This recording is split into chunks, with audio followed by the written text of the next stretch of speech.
1.5-litre V8 Daimler engine, although Felday 2, as you can see when you see him on the screen, Felday 2 has a great big supercharger blower on top of the engine. It's driven today and brought here today by Dave Melton, who bought the car from someone who'd stored it for 50 years, who in his turn had bought it from Mike Walker, a racing driver. So effectively, this is the first time it's been seen in public for well over 50 years.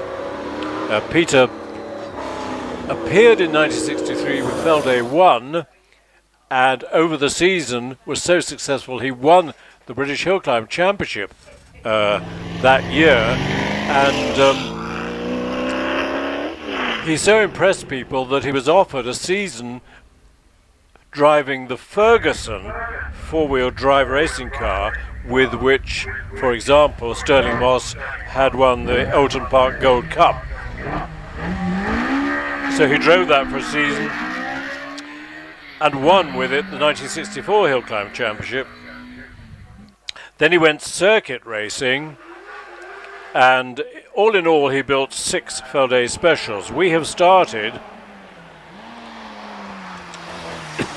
with Mark Maynard, number 35. Let me try and see which class we're in. Hillman Imp, much modified Hillman Imp. And he's followed by Ben Bonfield, car number 809. And Ben Bonfield is a Mark IV Jedi. Jedi constructed a number of little racing cars, primarily for circuit racing. And I'm Chris Druitt. I'm accompanied in voice by Chris Ponsford, who's up breathing oxygen in the commentary box up the hill. Chris, are you with us? I am. I'm complete with the snow leopards and Taliban fighters up here. So yes, we're up in the gods, complete with wasps and bees and flies. There's all happening up here, Chris. Perfect. Mark Maynard's time, 56.41. Ben Bonfield in the Imp has finished with the 43.4. That's a very good time. He's number 809. I beg his pardon. Ben, of course, is in the Jedi. And at the moment, we're watching Caroline Ryder. Caroline, number 137, leads off Class J1, which is for Formula Ford racing cars, appropriately enough because she's driving the 1985 Van Diemen. Caroline. Yeah, see, there's another Formula Ford. I'm not picking up on the numbers. I've got no information, Chris, as you know. But nevertheless, what one's that other little Formula Ford? Well, number 137 is Sarah Bosworth, and Sarah is on board a Van Diemen, a year older than Caroline Ryder's. Caroline's time, 51.43. Sarah Bosworth, 49.95. Good time for a Formula Ford, followed by Les Buck in the very rare Pringett Mistral that he's had for a long time. They only built 14 of these. Yeah, he's just come through the S's on his way up towards semicircle. Lovely chap, and he's had that for years, hasn't he? He's also got other cars, but yeah, that's his favourite one. And we're watching number 139, Paul Morecombe, in a Merlin. Merlin very successful in not only Formula Ford cars, but cars for Formula 3. He's had a little mishap. That's the point of what we call the kitty litter, in other words, the gravel on the outside of Pardon. The only difficulty is, as Paul is demonstrating, is that once you're there, once you're in, and it takes a bunch of marshals to heave you out. Might even have to have the crane to hoik it out.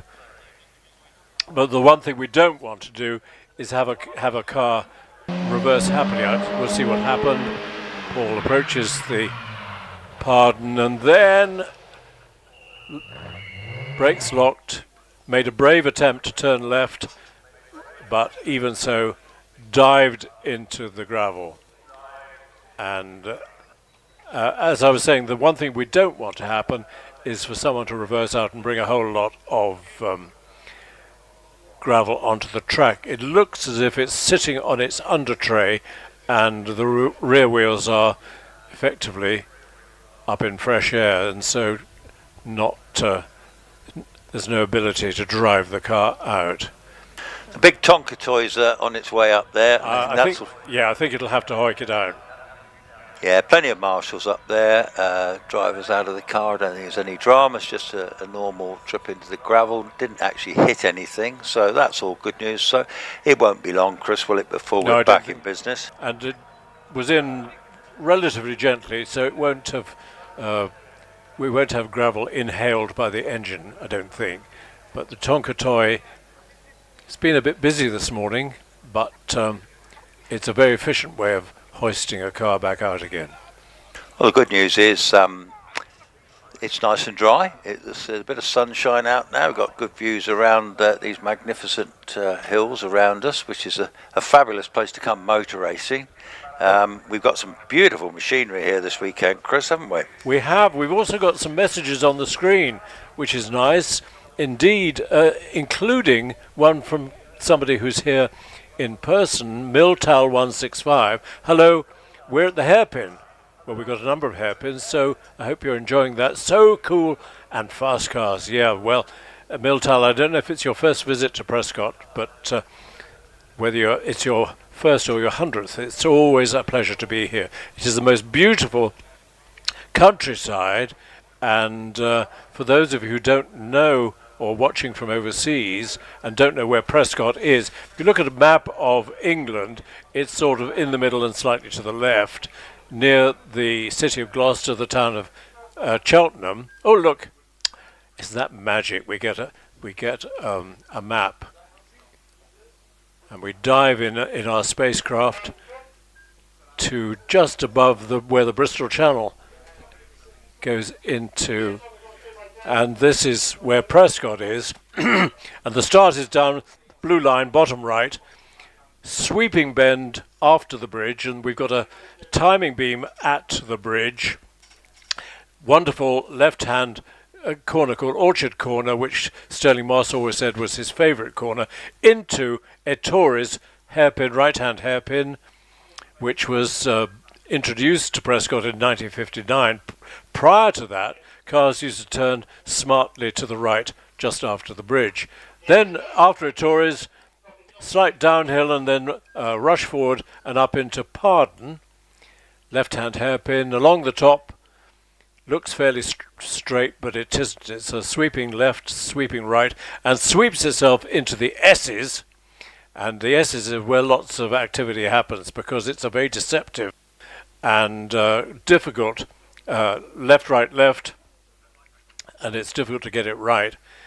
And out of S's is a steepish left-hander called Tom Rote Corner, and Tom Rote was a great engineer and author, and also the guy who really, it was his impetus that rescued the canal system in this country, which had suffered a great deal during the war. And of course the canals are now a great source of very relaxing and very enjoyable holidays in a narrow boat. So then into semicircle, as you can see, sweeping almost hairpin and then up to the finish. Record, as you can see on the screen, 34.65, which was set 18 months ago by a brilliant run by 3 years champion Wallace Mingies, who of course is here today.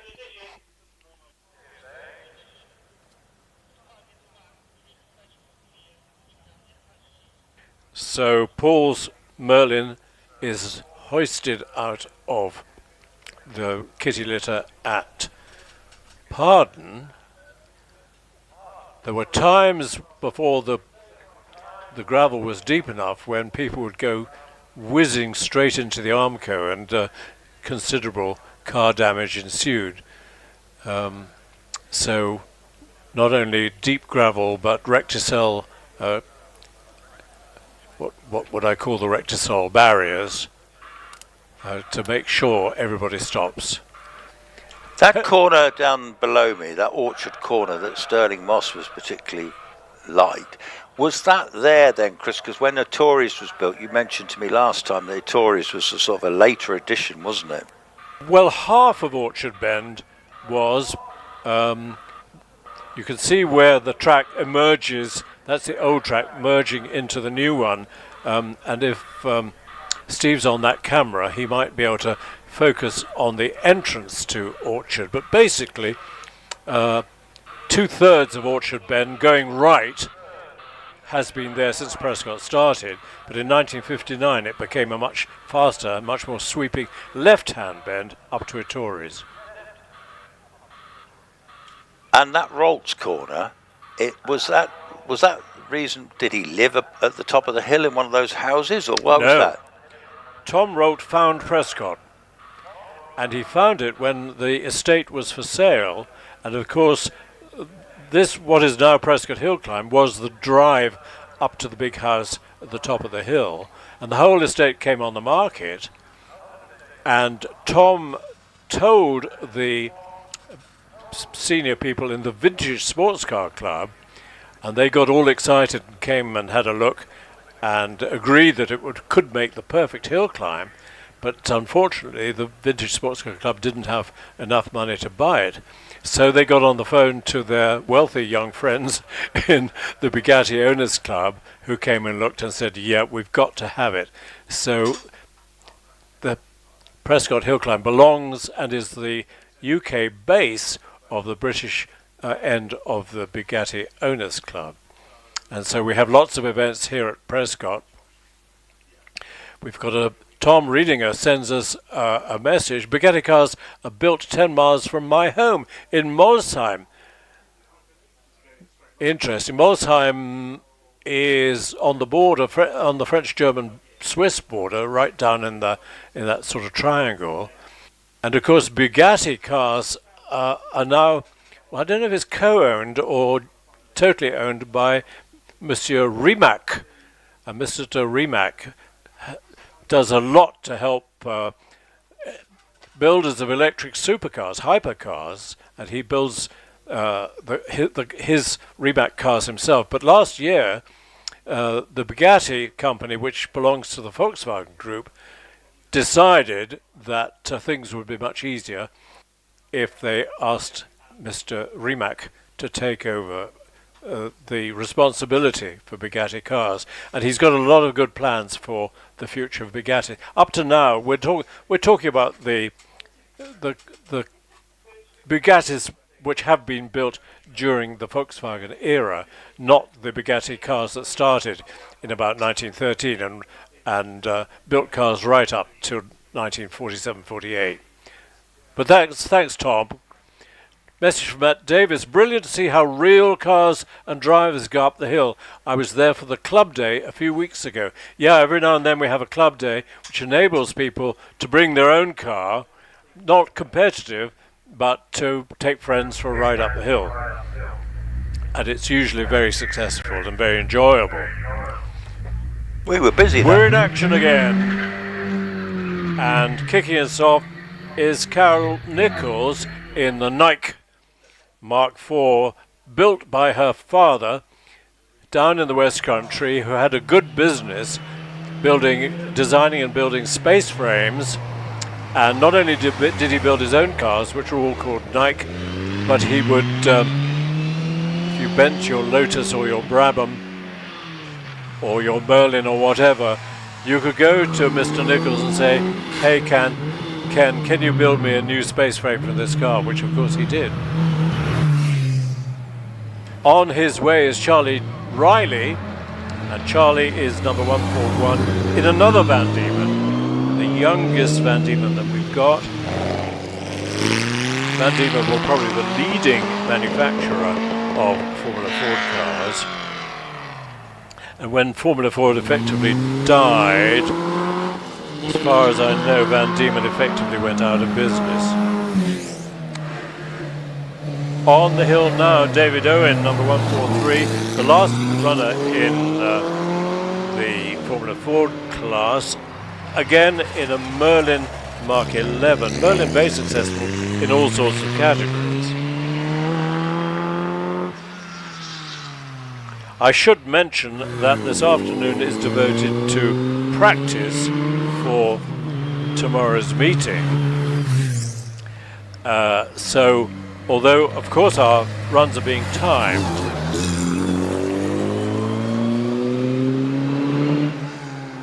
you don't compete in your class seriously until tomorrow. Well, they're serious, of course, in practice, particularly after a long winter. Cars have been tucked away or been worked on all through the winter, and it's a lovely opportunity to see all the classes, including our top runners, blowing out the cobwebs. Although Alan Warburton probably hasn't got all that many cobwebs in his very fast good GR59. Chris, sorry, I'm rather monopolising the microphone. No worries, you're doing a fantastic job as ever, Chris, to be fair. I see another little OMS on the hill. Oh, hang on, is that that's Richard Spedding, isn't it? Yes, I don't have a lot of information up here. Looks like Richard Spedding anyway, and Richard's a regular top 10 competitor, isn't he, Chris? Well, it's Steve Marr following Alan Warburton, who finished with a 40.67. That's a pretty good time.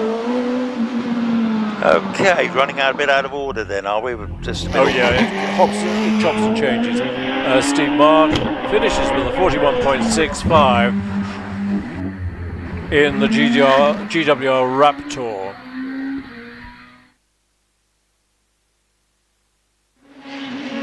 Neil Coles in the OMS. I've just done an interview for, you'll see it on YouTube, with Stephen Lynn Owen, who for 35 years have been building OMS cars specifically for hill climbs.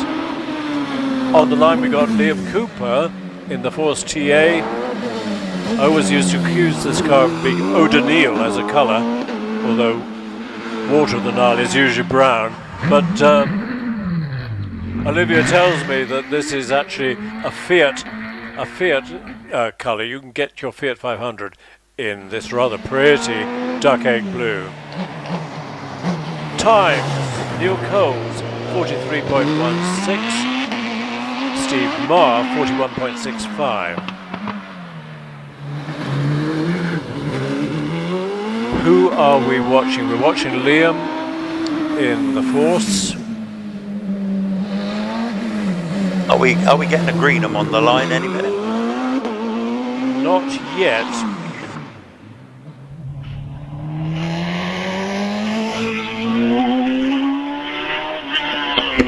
We're currently in Class J2, racing cars up to 1600cc, and then a new feature of live streaming this year is that on the screen that you're watching, I believe, you've got the current class positions, currently showing the class positions in the Formula Ford cars.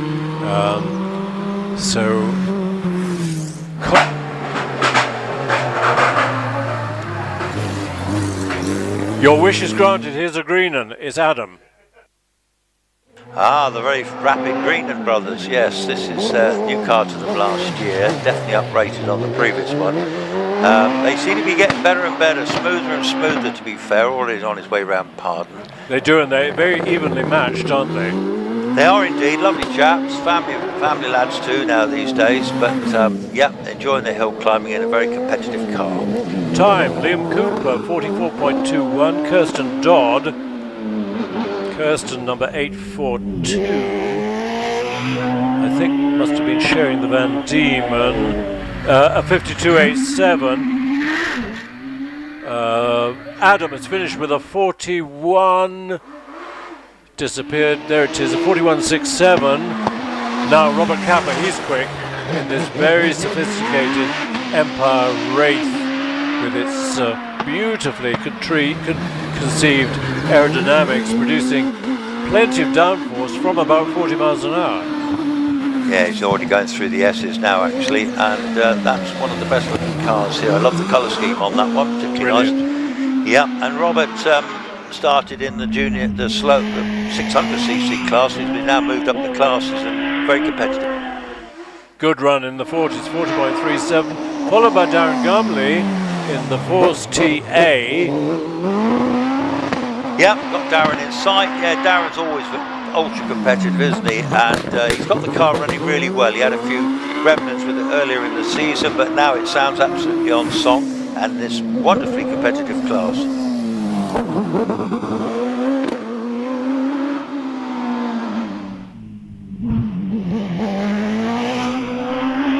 Interviews this morning rather focused on the breed of small manufacturers who come to dominate hill climbing. And we've got we had Pilbeam, of course, OMS, GWR, DJ, and not all of them focus solely on making hill climb cars, but they are running really successful businesses, and the revolution has been the speed of the little motorbike engine cars. Gary Hill, 42.08, followed by Andy Short, typical OMS, carbon fibre tub, Suzuki engine. They have been putting some cats amongst the pigeons, these little motorbike engines, haven't they, to be fair? And in these small light cars, and they're well driven, they are seriously quick.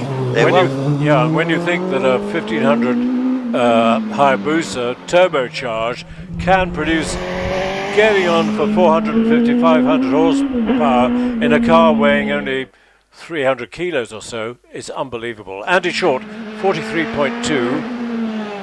Here's John Stockley, typical of the Force, F-O-R-C-E. Yeah, the Force is a force to be reckoned with, excuse the pun.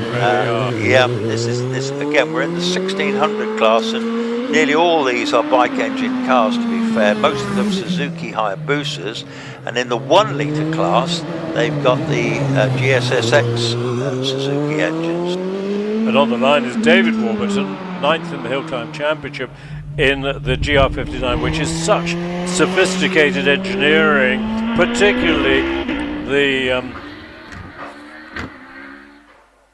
the carbon fibre bodywork, which is a single unit with the only access to it is the hole for the driver. The rest is one piece, although in fact it's 3 different grades of carbon fibre depending on the job it has to do.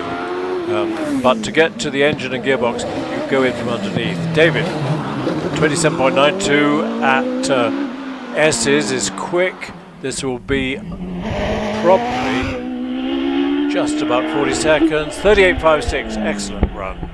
Remember the record, 34.65. Unlikely to be matched anywhere near it today. First of all, because it's quite cold temperatures. Secondly, because our championship runners don't tend to use their best set of tyres in practice, because there's no point in going crazy in practice. It's just to get your hand in for tomorrow. We haven't got a starting grid that people struggle to get to the front of, so practice is purely practice. It's not qualifying. On the line, Andy Colborne in the and Andy's in the very rare car that Van Diemen built for Formula 3, and I don't think ever raced in Formula 3, but Andy's converted it into a very effective hill climb car. Yeah, very unusual car, that. Very pretty looking car, isn't it, to be fair? But yeah, that's nice to see something a bit different too. And if that started life as a Formula 3 car, it's certainly grown a bit since then, hasn't it? So Class K2 racing cars, 1600 to 2 litres, normally aspirated. In other words, these guys don't have turbochargers or superchargers. This class started in 1988 and got quickly called the gentleman's class because various people, me included, invested in an ex-Formula 2 car, and we were all of a certain age, but we had a terrific 1988 season. And I've got a very large wasp looking at me suspiciously, and I'm returning the look. Don't you dare jump onto my hand. Andrew Colborne on his way, Richard Spedding well on his way, 7th in the championship, finishes with a 39.02. Brilliant. Who have we got coming out of S's? Kevin Craven. Now, Kevin has bought the ex-Billy Morris Pilbeam MP88 that Billy used to share with Tim Davis.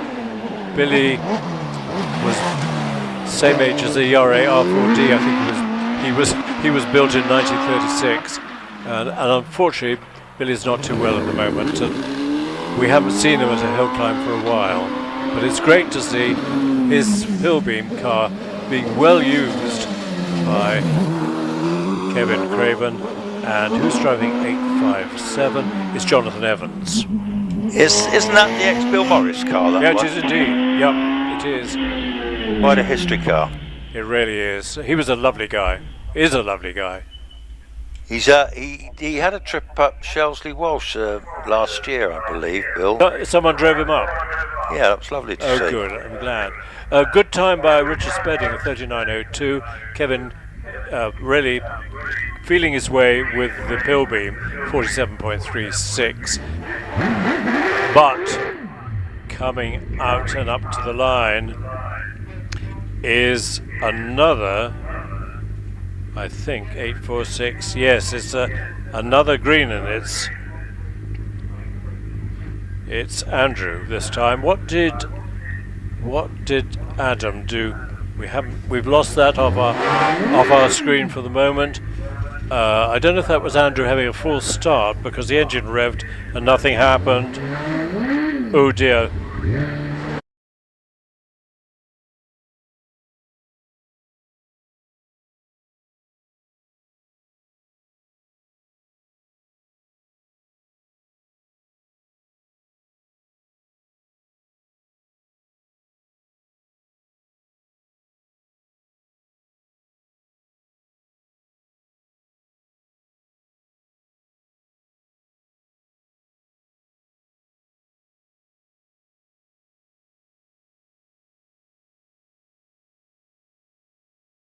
Get a rerun of that until we know for sure that Andrew's okay. It means that Nicola Dearden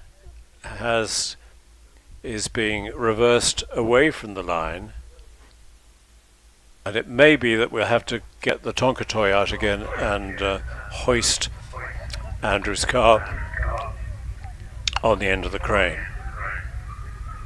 Well, obviously the drivers are trying harder, the sun's out, the track's drying, and the greeners are never ones to go slowly, to be fair.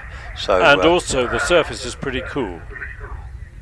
Yes, not easy, not easy. It'll get a whole lot warmer, won't it, in the months to come. We had such hot weather last summer, didn't we? We really did. Too hot on one or two occasions. Yeah, certainly in the 90s, wasn't it? If I remember, Shelsley at Classic Nostalgia was like baking. I should imagine these boxes will get busier and busier for wasps and bees and stuff like that, Chris, won't they? And spiders. Yours does. That's why we put you in there, Chris. Well, there you go. I'm nice to them. They're nice to me. Everyone will be happy, won't they? Tell us, Chris, so about the British Championship, explain to us about how the runoffs work. So you qualify for a runoff, so that's the fastest cars, is it? The fastest single-seaters? Yes. The people who have entered for the British Hillclimb Championship can gain points in the runoff, or gain positions in the runoff, by being in the top 12 cars in the class runs who are entered for the championship.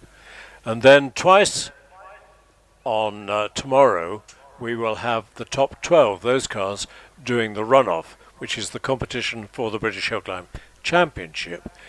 And they run in reverse order of time. So the slowest is the wrong word, but the person who's qualified 12th goes first, and then so appropriately you get the climax of the event is our top runners fighting for to win the 12 points for winning that round of the championship.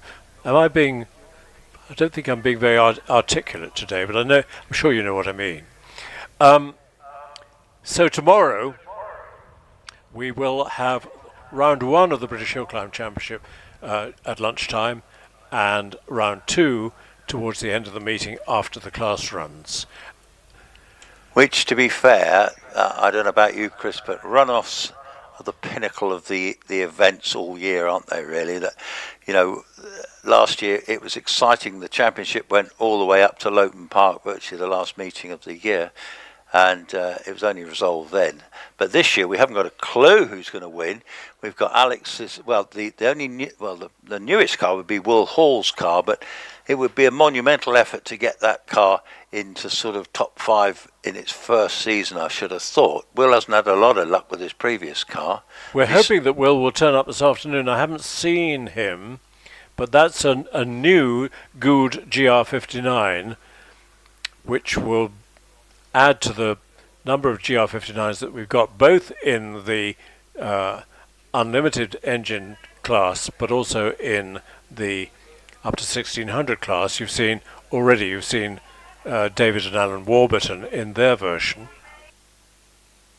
I'm thinking tomorrow, because the weather could be a bit inclement, and if it does rain, then it gives the 1600 cars a much better chance. And of course, the likes in the past, I remember Robert Kenrick getting into runoffs in his little 1 litre Raptor. Yeah, amazing, just amazing. I do miss Robert, actually. He's a brilliant driver, wasn't he? And his dad was no slouch either in the Caterhams. But yeah, tomorrow is like the pinnacle. Those are the days when it gets really, really exciting, and it will be no different. Today is a precursor. It's lovely to see him out having a go, and we don't want any major dramas. But anyway, we'll be back in action before too long. So that of course will be live streamed tomorrow. So if you're here but not coming tomorrow, remember to turn on the telly, turn on your computer to pick up on YouTube. Or here we go. This is what happened to Andrew. Just so annoying. I hope it's not too bent that it'll stop it. Oh yes, that's not funny. That will have clobbered the front suspension.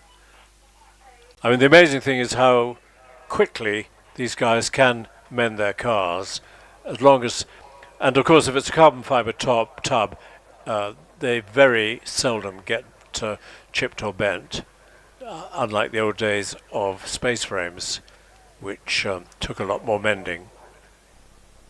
Well, it does appear that the car has been pushed off the grass. I think the other Greenham came up the track and is jumping into the cockpit now, so he's probably going to try and roll it back down the hill, possibly.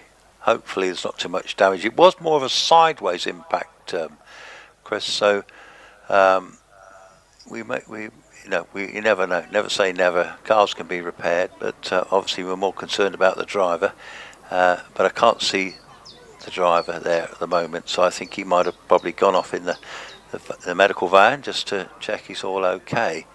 Yes, we automatically send the ambulance up to any event, any incident, and often spectators and particularly families tend to think the worst, that oh my goodness, he's going to have to go away in the ambulance. But it's a matter of course, and 99 times out of 100 the ambulance goes back to the bottom of the hill without being needed. It's a very safe sport, hill climbing, despite the speeds which are achieved. For instance, the fastest, I think, recorded time at the bridge is about 120 miles an hour. Now then, it doesn't look as if the suspension is very much out of shape, although this near side wheel. Is that at a slight angle? Don't know. But Andrew, bad luck. Let's hope it's a fairly rapid repair. It'd be good if it's back in action tomorrow.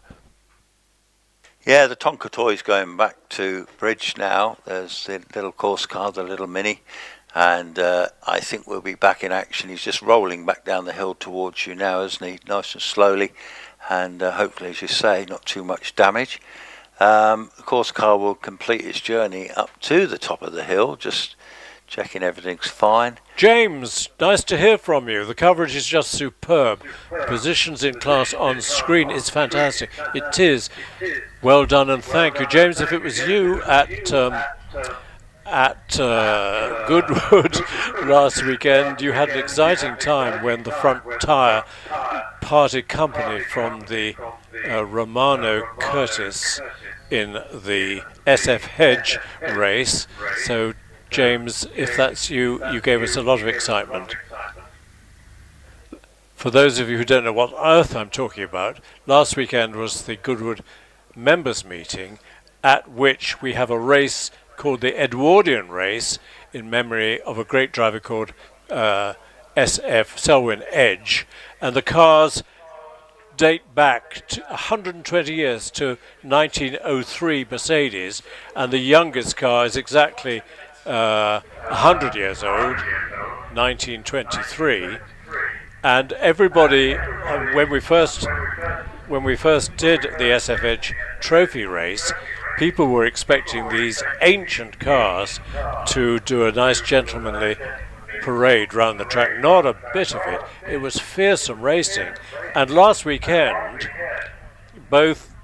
we had part one and part two. Part one on Saturday, part two on Sunday. Both races were won by Mark Walker on the 1905 land speed record, beating Darac by a couple of thousandths of a second in front of Julian Majoub, driving a genuine and absolutely original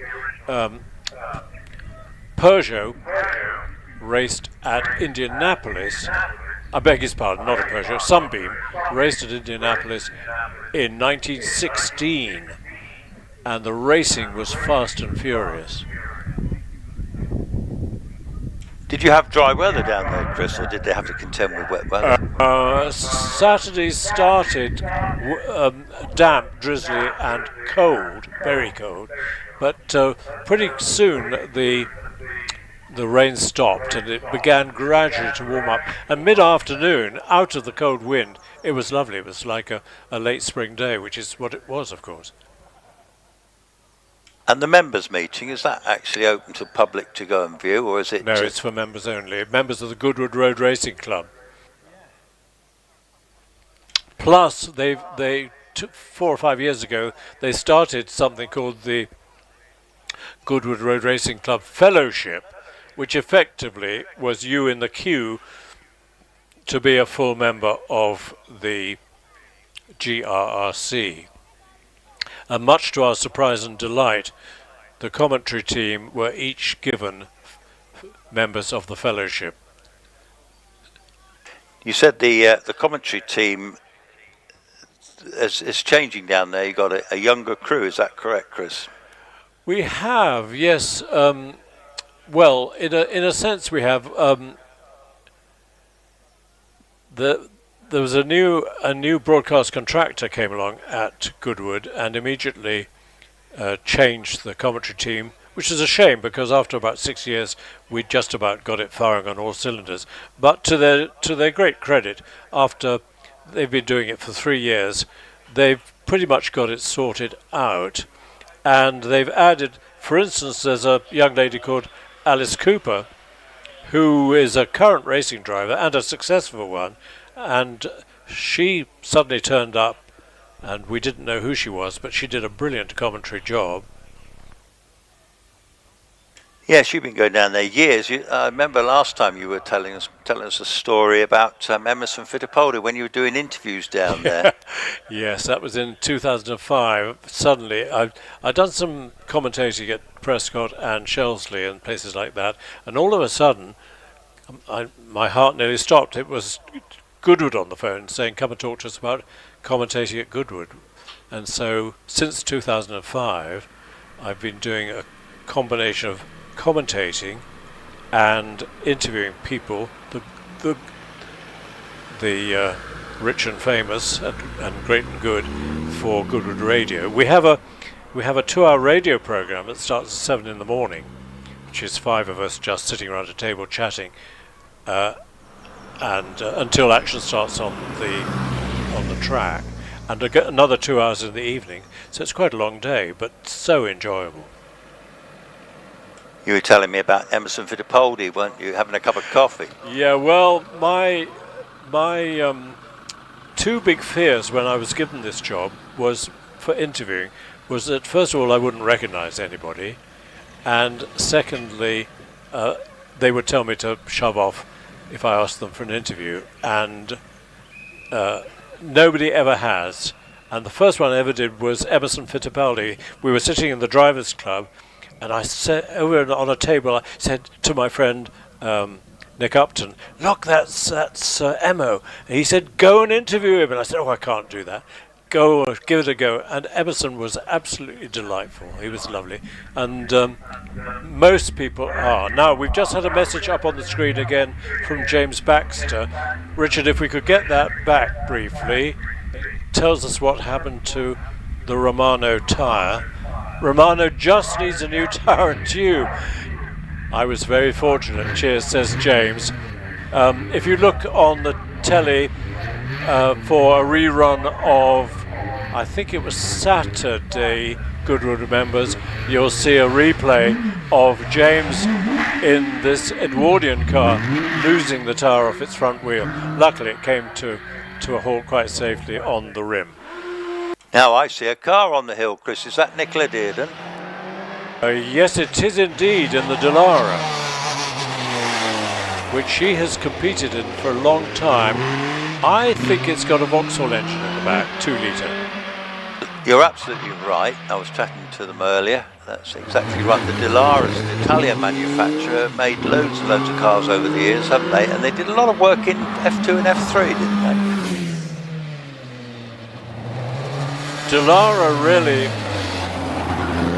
I won't say they were a bit naughty, but both Reynard and Ralt came with Formula 3 cars, and Dallara quickly saw this as a threat, went round all the teams saying, don't buy a Ralt or a Reynard, we'll give you a special deal on a Dallara. And effectively since then Formula 3 has been a one-make series. Nicola, how did she get on? She got up the hill in 53.54. On the hill now, Lee Griffiths. Where is he? Going into semicircle.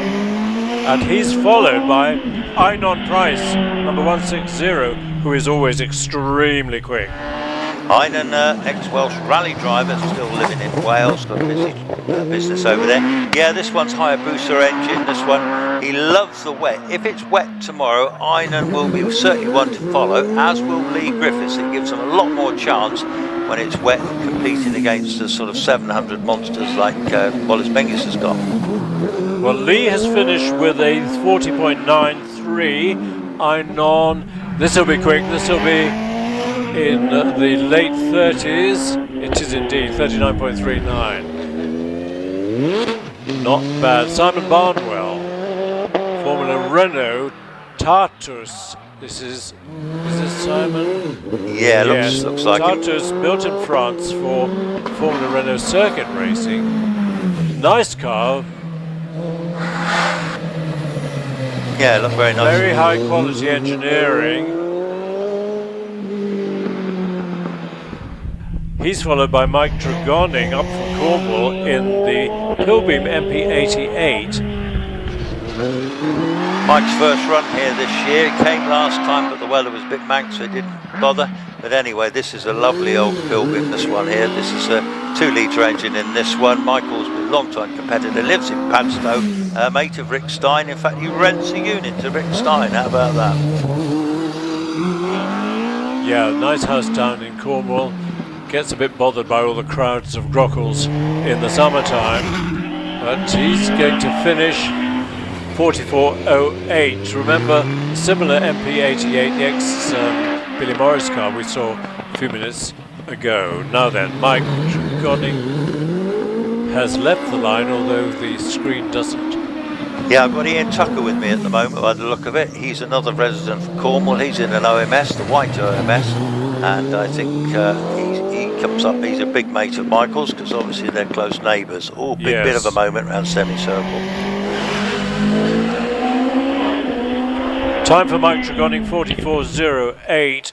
Aaron Colburn on his way.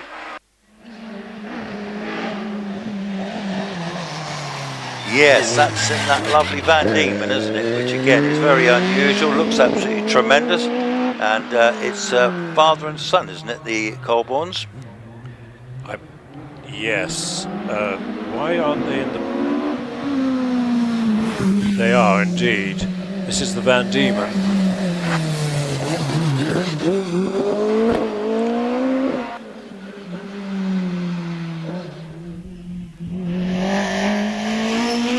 And Andrew Aaron, I beg his pardon, finishes with the 44.84.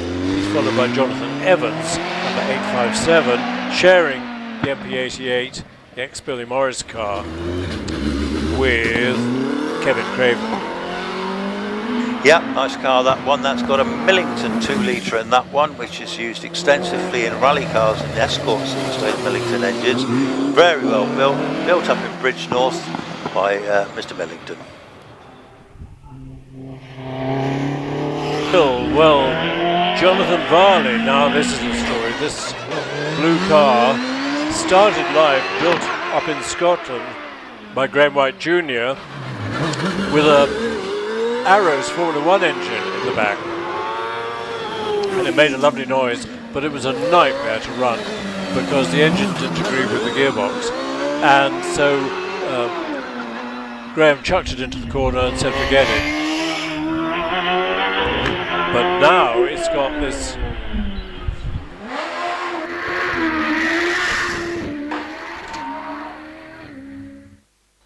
the V8 TKD engine squeezed into the back, and Jonathan's had great success with it last season.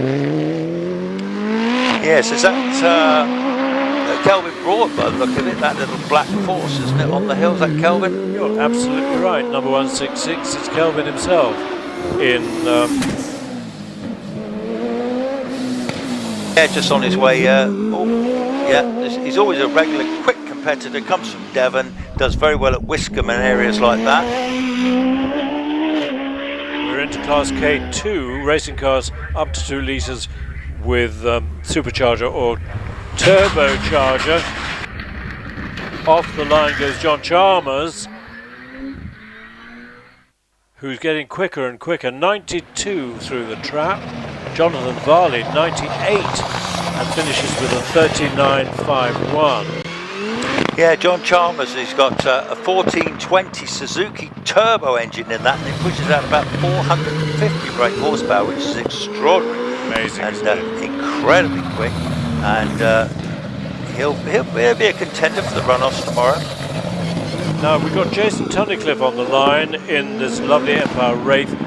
He's got a new engine this year,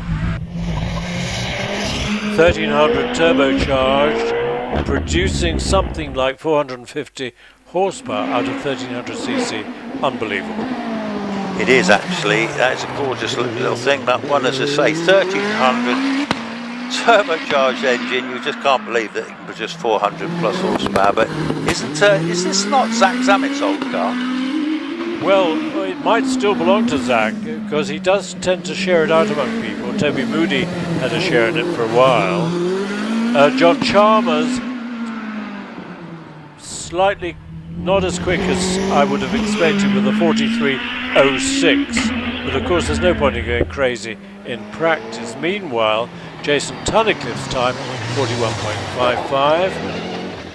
and Nicola Dearden is back on the line. Lynn Owen, Mrs. OMS, on her way. Yeah, we've got Nicola Lynn Owen in sight, that's right. Very competitive driver. The OMS is very popular. The OMS 28 is probably their most popular and successful model, Chris, would you say? She's powered by an RPE engine, which she calls a Radical. Well, RPE are part of the Radical group, so she's absolutely right. And her time, 46.62, is not Nicola, it's Andrew Henson. In the Dallara, in the Dallaras. In the Dallara without side pods. Yeah, it's quite an elderly car, that one now, Chris, isn't it? But still a very exciting thing to drive. 2-litre Vauxhall engine in that one. We come to the big class. I was going to say this is where the excitement starts, but in fact, of course, it's been exciting all the way through. But Bernard Kevill kicks us off. Yeah, I've got Bernard. This is an OMS 28. This has got a 2.6 litre. I think it's a V8 in this one, isn't it? It's TKD's. It's Terry Davis's first engine. 2.8 V8 made out of two motorcycle engines using their cylinder head and block on a common crankcase. Yes, I think they were based on Yamaha engines, weren't they? But I may be wrong. But either way, quick car, and Terry Davis, very clever builder of engines. And Bernard and Simon, gentlemen of a certain age, just really enjoying their hill climbing. 44.35. Tony Hunt in the Gould GR55. Yeah, I've got Tony in sight. This is in the Graves car, this Gould. This is a serious Gould, very competitive car. I know Alex Summers has driven this car before now and set brilliant times in it. So the car's certainly got some grunt. Am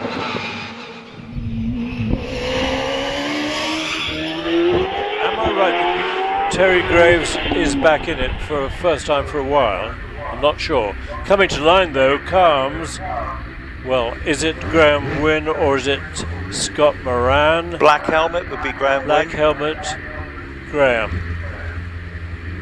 Sharing the car this year with and last year with 6 times HillClimb champion Scott Moran. Graham, another gentleman of a certain age, but really going well, and has got into the runoff, I think, in a couple of occasions, or maybe more last year.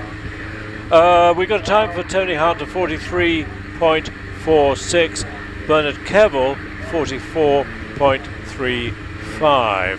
Let's see how Graham gets off the line in the GR59. Clonks it into first gear. Nicely off the line.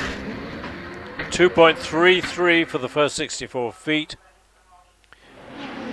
Yeah, got him in sight now, going round his Tory. Little twitch coming round the orchard corner there. Graham he's an OBE, Ryan, mustn't remember. Graham Wynne, OBE, very successful in his business, lovely chap. Grandfather of many kids as well. Sharing this with Scott and still loving his racing. And really getting to grips with developing this car. They weren't happy with the suspension to begin with, but now it's fine. On the line, Lindsay Summers, mother of Alex, who has been second in the HillClimb Championship for the last 3 years, and Lindsay owns the car. She demands that I tell people that. Alex just has to ask her nicely if he can borrow it. Yes, Lindsay, she certainly does own the car, and she drives it very well indeed. The car's absolutely amazing. The engine sounds magnificent. I do love that. It's an IndyCar engine, that one, and it's certainly got in excess of 600 horsepower. Graham Wynne time 40.54, and a very welcome return on the line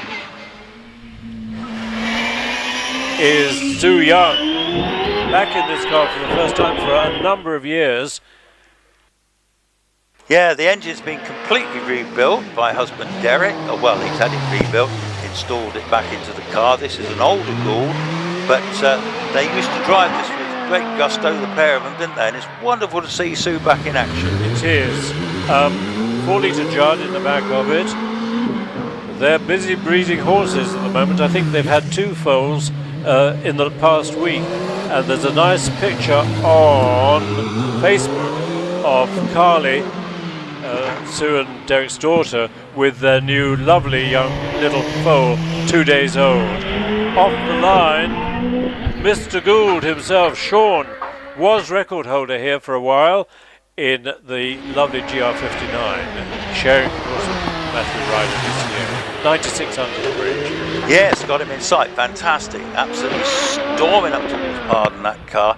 That's probably as good a technology as anybody's. He builds these cars back in his factory somewhere near Newbury, and what a car they are. They are the car to have at the moment. They are indeed, and the Goulds also build components for Formula One cars, particularly for Red Bull. But they are still building new GR59s. Sean Gould, 38.26 is I think our quickest time. Is it our quickest time today so far? Pretty close to it. I think there was one other 38. Yes. On the line is Steve Owen, Mr. OMS. Nicely controlled start, 2.33. I've just recorded an interview with Steve and Lynn Owen. You'll be able to pick it up on online in a day or two's time when Richard gets to edit out all my mistakes and get it up online. I have nothing but admiration for people who can build their own racing cars. Yeah. And don't forget, Alex Summers has just built his own racing car, hasn't he, Chris? He has. It looks absolutely beautiful. Space frame chassis. I think he's had quite a lot of help from DJ, particularly with the rear end of the car. But it'll be fun to see.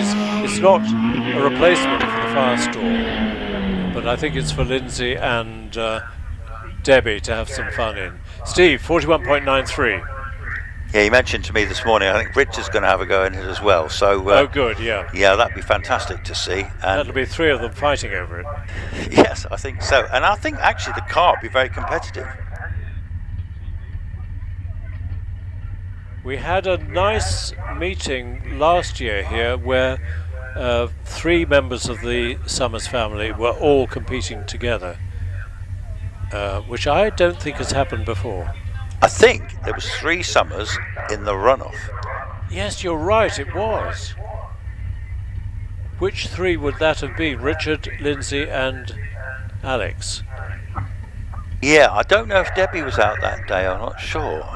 Or they were married then, weren't they? Yeah, they were. It was definitely 3 Summers anyway, which were...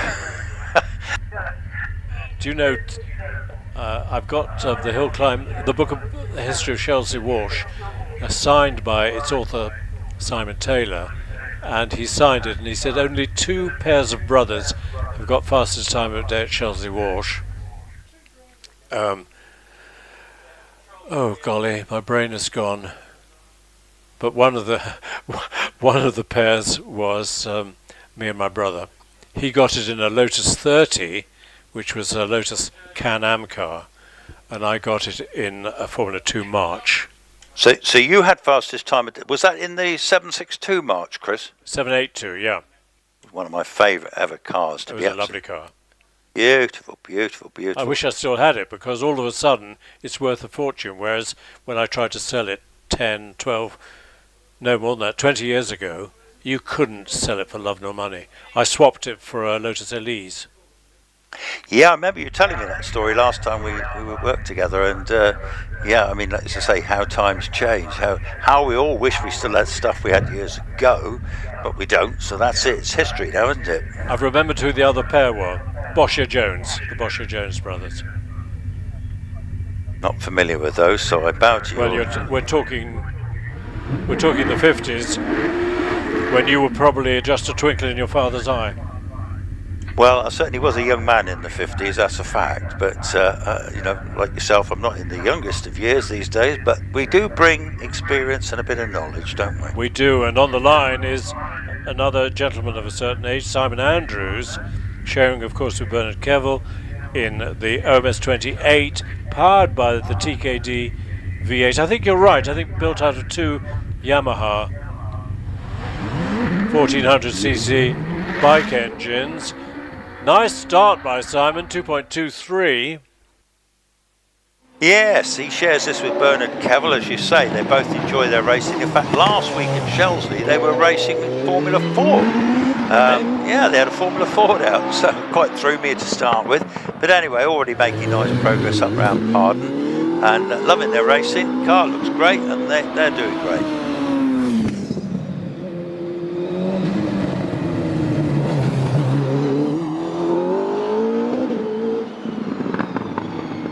So we're approaching the big bangers, the real big bangers, aren't we, Chris? We are. On the line, we've got Robbie Birrell.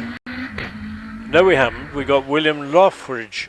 The programme has got in a bit of a muddle, but he's sharing the Empire Wraith with Jason Tunnicliffe and not driving the new good GR59. Obviously not ready yet. Yeah, that's a great looking car, that one, and very rapid bit of kit actually. I think he's quite new to it, so he looks like he's taking it fairly steady.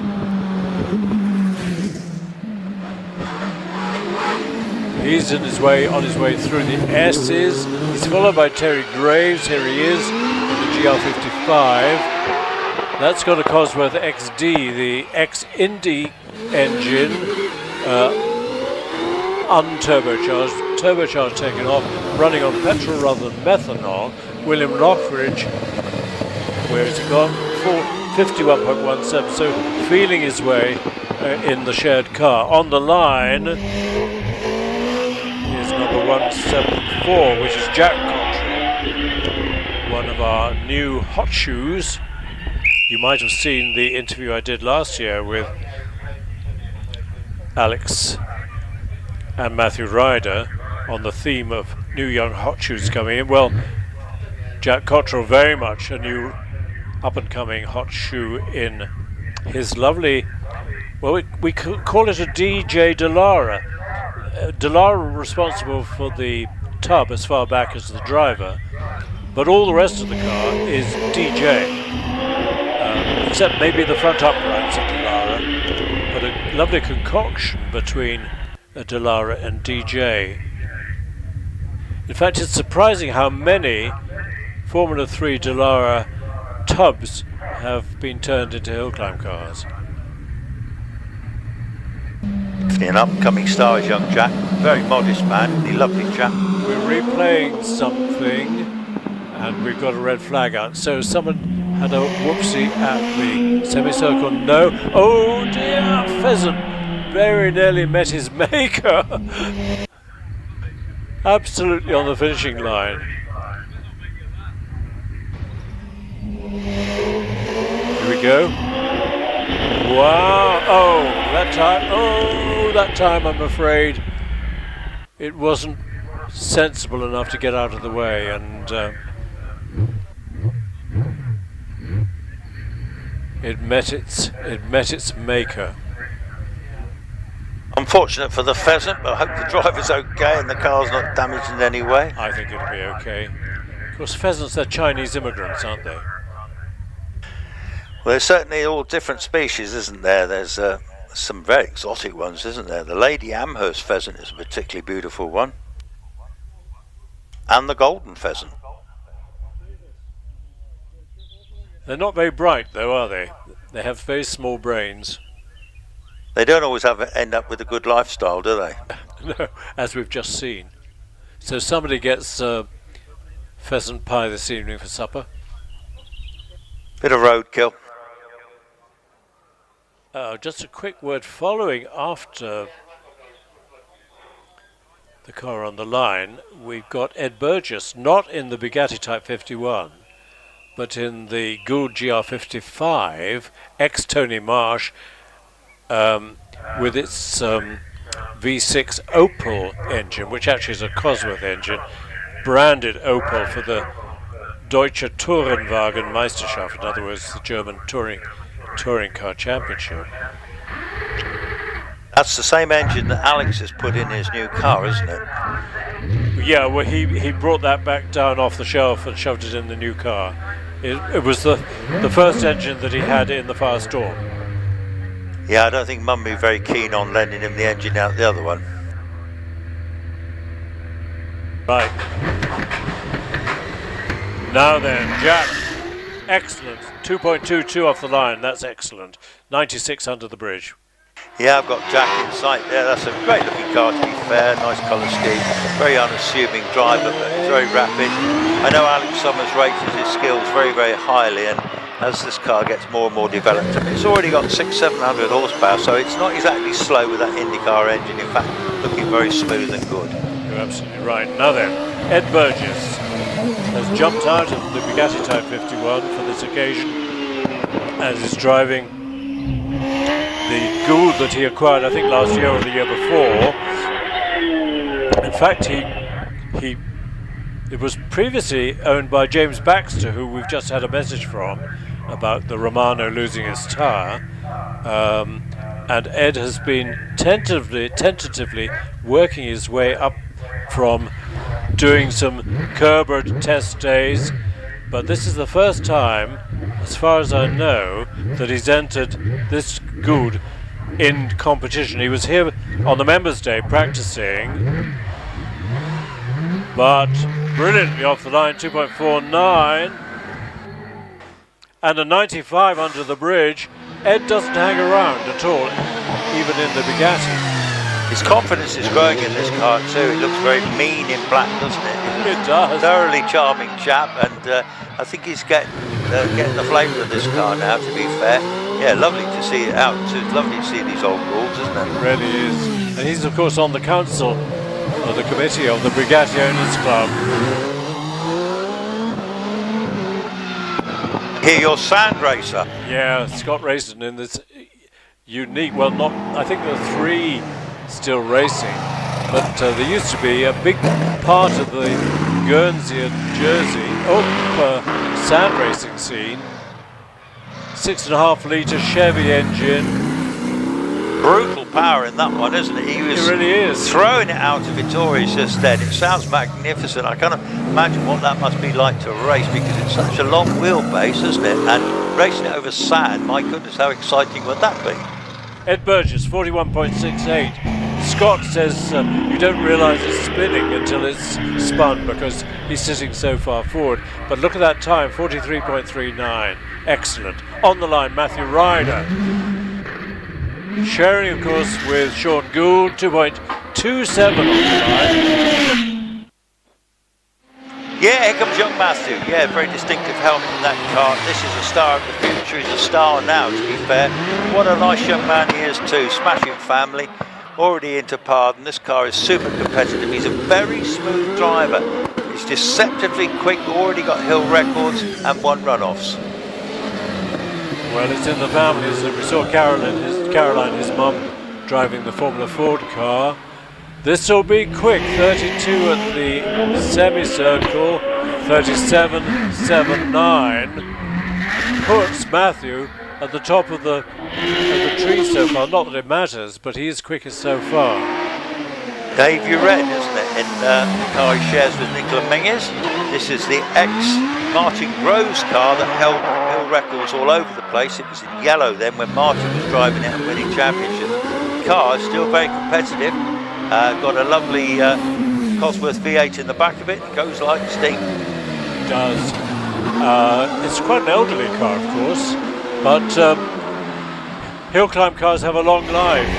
Nicola, I don't think, is here today. But following David, who does a 39.16, is Trevor Willis in the new Oslo Blue, it's called, paint colour for this year. Yes, Trevor, he's painted it up. It looks absolutely fantastic. Ever competitive Trevor, invariably in the top 5 even now. This car is giving away a lot of horsepower to some of the bigger runners, but nevertheless, that means it's driven brilliantly by Trevor. Trevor 207 off the line and 98 under the bridge, 37.32, but on the line and gone, Alex Summers. Yeah, Alex Summers, runner-up 3 times, already won the championship when he shared with Scott Moran. This car is absolutely terrific. This young man can really pedal a motor car, and I just love watching this. You might have seen Alex driving the McMurtry electric car at last year's Goodwood Festival Speed. Just the in-car of him driving that is just stunning. Alex into the 36, his quickest so far, 36.78, and on the line we've got car number 1. Wallace Ming is always undramatic start, but quick, 2.11. Not quite as quick as Alex under the bridge, 102. Best looking car on the hill, I think. Fantastic colour scheme. Look at that Day-Glow wheels as well. Absolutely scorching up towards Pardon. Ever such a smooth drive. A little bit of a wide exit out of there. Scorching up towards the S's. Going into your bend there. That, remember what you call it now? Tom Road. He had a slight oversteering moment and I think had to lift coming out of Pardon, so it might have cost him a bit. 37.38, not quite as quick as Alex, who did a 36.78. What did Matthew do? 37.79. Now we're into racing cars up to 1971, and we kick off with this glorious Chevron B19, which Amanda and Father Richard have been hill climbing for goodness knows how many years. Got to be one of my favourite cars. Joe Siffert owned it. It was driven by Gérard Larousse, the French driver. What a glorious little Chevron that is. It's just immaculate, isn't it? Beautiful. It is, and it's got a unique engine. It's not an FVA or an FVC. I think it's an FVD, of which they only made half a dozen. Slightly bigger capacity than the standard FVC. Martin Jones in the Brabham BT 21. Third is on the way, and he's followed by Andy Tippett. Here on the screen, if you're on watching online, Martin Jones in this lovely Brabham. So we're into the classic pre-71 racing cars. Yeah, this is stunning, this car. This is sort of old-fashioned hill climb car, isn't it? I think one of the first cars to go sub-30 at Shelsley, if I remember rightly. But either way, this is a Rover V8 in the back of this one. What a beautiful car. It turned out beautifully. Sounds magnificent.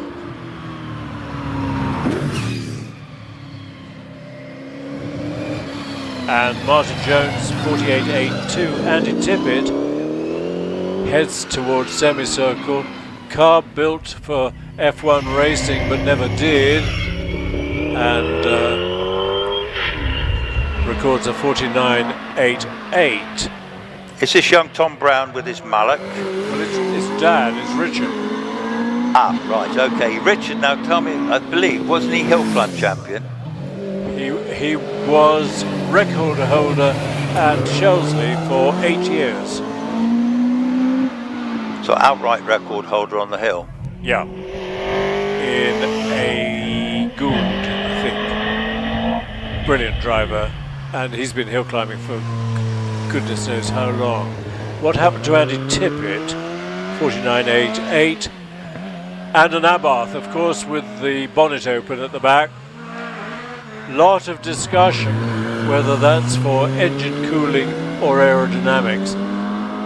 I don't think it makes much difference to the aerodynamics. No, chat to him earlier. It's a lovely little car, and Simon Braithwaite's following him up in his Mark 1 Escort, which I think started off life as a Mark 1 Popular, but anyway, it's absolutely beautiful now.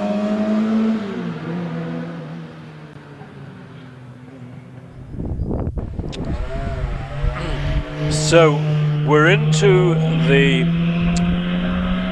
class sponsored by Fassi, who make cranes, and on page 26 of your program you can see a nice descriptive advertisement from Fassi. We've got a time for Richard Brown of 45.81, time for John Barber 64.45, and Simon Braithwaite has just finished with a 52.57. This is a lovely class, isn't it?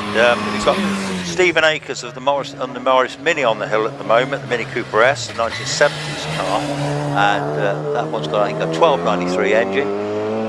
followed by the Vitesse, the Triumph Vitesse of Alistair Clark, local man from Cheltenham, 6-cylinder, Triumph 6-cylinder engine. He's rebuilt this car to an amazing standard, very, very rare indeed. And a really exotic car on the line is an Austin Allegro, the car that pretty much bust British Leyland. My mum had one, and they obviously could be modified with roll cages and made to go quite quick, but as a road car, I'm afraid it was disastrous. But the Triumph Vitesse was the 6-cylinder version of the Triumph Herald, separate chassis, turning circle like a London taxi, a bit nose heavy, as you can see, but popular and not an inexpensive car for its day. 67.86 for Alistair Clark. Here's the Allegro. Do you know the classic car market has just gone crazy, and Allegros and Marinas and Vauxhall Veloxes and things are shooting up in value, or in price anyway, and because, well, my dad had one of those, and people say, and I used to go to school in it, and so they're very popular, whereas vintage cars, it's a very specialised market, and they're difficult to sell. Well, I've got some joyous news, Chris. I've got a screen and it's showing me cars, times and all that stuff. You've got pictures? I've got pictures. Wow. I haven't got pictures. I've just got the timing screen, obviously, which is great. I don't have the full telly job like you've got up there. But nevertheless, I can see what's around and what's on the hill and what's left the line. So that's good news. Right, well, I'm off. I'm going to have a cup of tea and a few biscuits. or maybe not. Well, anyway, I wasn't quite sure what we've got this afternoon. Have we got? So we've gone through the big single-seaters. We're now on to the Fassi class, aren't we? And then, will there be another complete rerun? Is that what we'll get? Well, of course, we're a bit out of sequence, but we've got the Fassi class.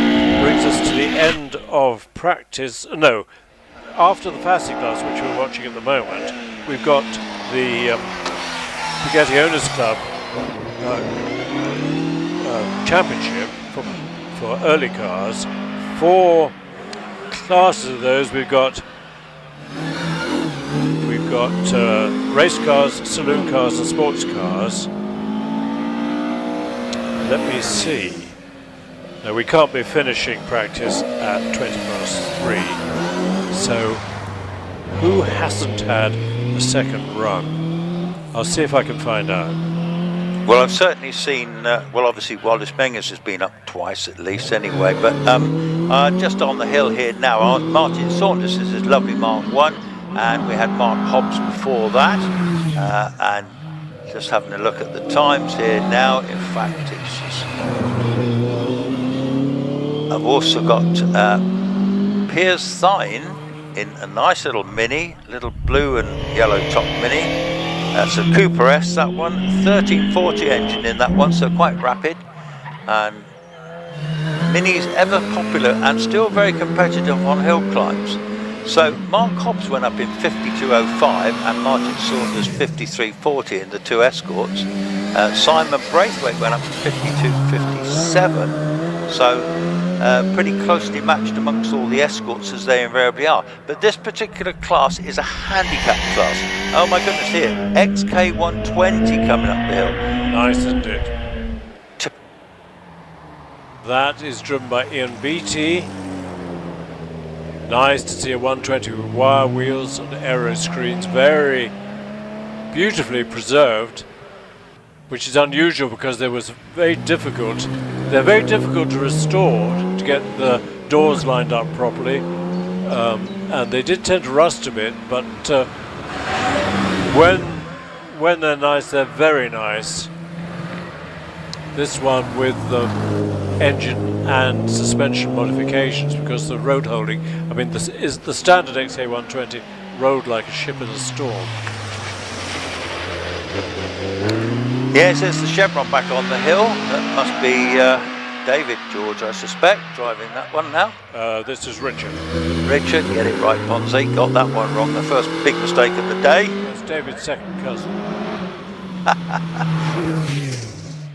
Either way, what a glorious car. Absolutely love this to bits. One of my favourite cars competing today.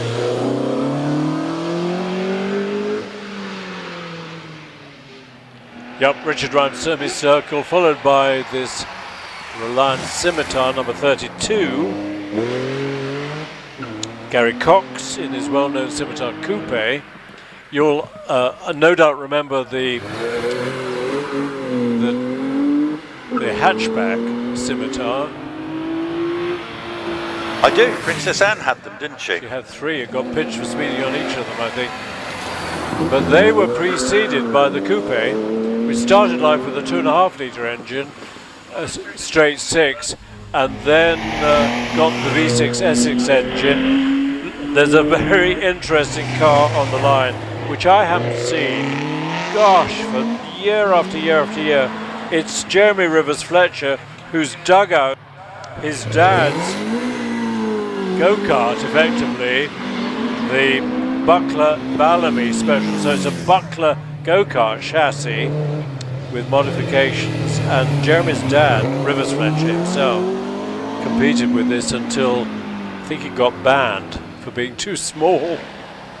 Look at it. Isn't it tiny? It's an extraordinary little thing. I don't think it has a steering wheel. It has, like an airplane, it has wings. Must be a very tight fit inside that. Yeah, it's got a handle at the back so that you can push start it, and a very, very short wheelbase. But Jeremy, it's lovely to see it again. It was was it a 650 Triumph it had in the back? To be fair, it is a twin, but I'm not quite sure what it's got in the back of it. Jeremy, I beg pardon, his dad, Rivers Fletcher, was an amazing character. When he was a teenager, he used to be a riding mechanic on Bentleys at Brooklands. He wrote a lot of books. He was a PR manager for BRM for a while. And he's recorded, Jeremy, his son, has recorded a 64 point, where is it? It's gone. 64.16. Clan Crusader and this is surely a Ginetta, isn't it? The Clan Crusader, no, bespoke car, was almost like a kit car, but it had an imp engine in the back of it. A bit like a Ginetta, but not a Ginetta. They're coming thick and fast here. I've got the imp on the hill, plus I've got that Peter Thurston in that glorious little Mallet. That is stunning, that Mallet Mark IV with the twin cam engine. The silver bodywork looks fantastic, doesn't it? I've just had a very helpful note to say we're just finishing second practice runs, and we'll move on for as many third practice runs as time allows, which means that tomorrow morning, when we kick off with third practice runs, we won't need to have the whole field going through a third practice tomorrow, which is good news, because then we've got the class runs, plenty of time for 2 class runs and 2 runoffs. And I'm being approached in a menacing fashion by a wasp. I think I might encourage him to leave fairly soon. You've got quite a small area for your wasp, haven't you, where you're commentating from? I've got quite a big area up here, so my wasp can fly about a bit. Well, mine is now learning his IT skills on the laptop. Not so nice. Well, my one, I'm sure it's the same one as I saw last time I was here with you, and it seems to have got even bigger. I'm encouraging him to go back to the window and watch the racing cars. Don't waste time trying to learn IT computer skills. It won't help you. On the line, who have we got? Oh, Ed Cottam in the MX-5. Ed's dad, Alan Cottam, was a great historic racer in an A-type Connaught. I raced against him a couple of occasions at Donington Park. He's in an MX-5, and he's followed by this very hot shoe and very popular little Yaris, Toyota Yaris, that I think I heard you say earlier, if you want one, you've got to wait a couple of years or so. Yeah, very, very popular cars. Four-wheel drive, about 270 brake horsepower, 1600 turbo, very successful in rallying. It looks like a car you can drive to the shop, so you can thrash it around and have lots of fun. Edward Cottam recorded 58 seconds exactly in the MX-5. Will Goff on his way in the Alfa Romeo 4C following the Yaris, which is proceeding fairly gently round semicircle, records a 56.71. Alfa 4C is one of my favourite cars. I lust after those. They made a big mistake, Alfa. They set up the front suspension really for track days, and when it was on the market and first road tested by the magazines, they all said the road holding is dreadful. But of course it was set up wrong, and it was a 10-minute job to, well, maybe slightly more, 10 minutes to sort it out to make the road holding perfect for on the road.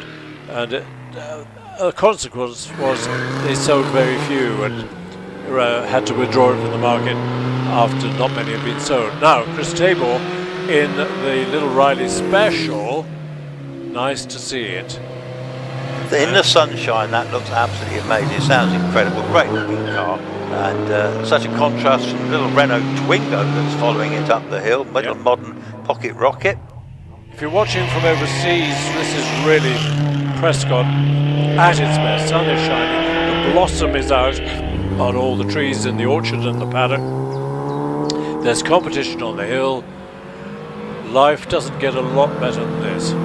It's a real thrill, isn't it, to be commentating on live stream all over the world. Fantastic. You're seeing some brilliant hill climbing. And tomorrow, tune in, folks. You're going to absolutely love it, because we've got the real competition stuff tomorrow. Time runs and runoffs, not to be missed. And we do welcome messages from all over the world. We like compliments. We're quite happy to have complaints if we get things wrong, which we often do. But as many messages we get as possible, we'll read them out when they come up on screen. So if you feel strongly about something you're watching, good or bad, please let us know. If you're here in person, you can always come down and thump the commentator in person. To put oxygen on to come up and see me. Yeah, that's right. Got to. And then you can enjoy rolling down the hill, which children have always done. You know what, Chris? That's been happening regularly all afternoon, actually. It's lovely. I love watching that. It means that they don't sort of sit there sucking their thumbs and saying, when are we going home? They're having fun with their friends. They don't sit there and say, oh, we're nearly there now. It's Chris Tabor in the Riley Special 60.76. Rob Gutteridge, Tom Mogurossi in the Renault 5771, Rob Gutteridge 63.69, and Alex Risk 58.75. Austin Weltman is in the Elise S1, which for me is the prettier of the two body shapes of Elise, and he's just finished with a 56.92. Leaving Richard Durrant to navigate Ettores in the MX-5. We always say this, and we always will, the world's best-selling sports car ever, made by Mazda, of course, inspired, we believe, by the Lotus Elan. And why wouldn't it be? Some Lotus Elan, we get to see one or two, or quite a few, don't we, Chris, over the year, and what marvellous little cars they were. But this is affordable motoring and been around for a long time. We're into Bugattis, aren't we, Chris? We are. We've got Rupert Marx in the Brescia early car. I know we are giving selling raffle tickets tomorrow, and the prize is a ride up the hill in a Bugatti Brescia. I'm not sure if it's this one, but either way, it'll be fun and very exciting. The Brescia was it's the Type 13 Bugatti, built in the early 20s, and really established Ettore Bugatti as a builder of sport and racing cars. and there was a competition of some sort based on Brescia in Italy, and Bugatti won that. Therefore, all subsequent Type 13s were named Brescias, and there was a short chassis version, of which this is one, and a longer chassis, which was the Bugatti Type 23. Now Rupert Marx, this is the same Rupert Marx, owns that glorious McLaren, the Can-Am car, isn't it? It is. That is also owns a Bugatti Type 59, which was the last 1.5-seater Grand Prix Bugatti with its 3.3 litre straight 8 engine. Most exotic Bugatti. Now then, who's this? This is the Renault Clio of David Garnett, 5405, followed by David Wilson in the Peugeot 205. Yes, the 205 is what marvellous little cars they were, or still are actually, starting to fetch proper money, aren't they? I'd certainly like one in my little fleet, that would be nice. But I see we're having to jump around the programme a bit here, Chris, aren't we? We're now going back to the class runs. Practice for class A1, page 15 of your programme, kicks off by Tony Adams in the Lotus Elise. So if you're at home, I'm afraid you don't have a programme, but I've got Tony Adams in front of me now, haven't I? David Wilson just went by, so yeah, page 15 in the programme. Is that the same programme for tomorrow, Chris? Yes, it is. So well worth buying. If you're coming back tomorrow, you haven't got one, it makes life a lot easier. Sometimes the CC of the engine doesn't correct in the programme, but we'll try and keep you informed. We take great delight in pointing out mistakes in the programme, but actually the printers of the programme just follow the information they're given, and very often people have put their entry in to get the capacity wrong, for example. I've got James Chalmers, Mazda MX-5. Is this a son of young Chalmers? John. John, yeah. I don't know if no. John Chalmers is son-in-law of the great, sadly departed Roy Lane. Oh, I didn't know that. Yeah, that is very sadly departed. Roy was an absolute legend in this game, wasn't he? So if this is the son of John, he's the grandson of Roy Lane. I will endeavour to find that one out. So I see Simon Curtin on the Hillcar 64. He's in the Lotus XZ, extremely rapid little car. Can't miss this one in its bright yellow colour scheme. Nice, very nice. Time for James Chalmers 60.13, for Tony Adams 50.97. And Simon Curtin is coming towards the finish in the XZ and records a 49.66. Jonathan Langmead going by me in that silver Lotus Elise 135R 2003 car, 1800cc. Probably a Rover engine in that, or is it a Toyota? No, that's a Rover, definitely. The K-Series Rover. Had all sorts of problems when it was in the MGF, because it was a long way away from the radiator. The K-Series was built for the Metro, so the engine snuggled up against the radiator, but when there's a long distance, had a lot of trouble with warping cylinder heads. But the Elise didn't seem to suffer from that. Here is the MG Trophy of Richard Pates going around. Pardon? What does trophy stand for, Chris? Do you know? Ask me another. I've never heard of a class of MG called the Trophy. MGF had the hydroelastic suspension, water and rubber, but when the TF came out, they, in their wisdom, decided to have it on normal steel springs front and back.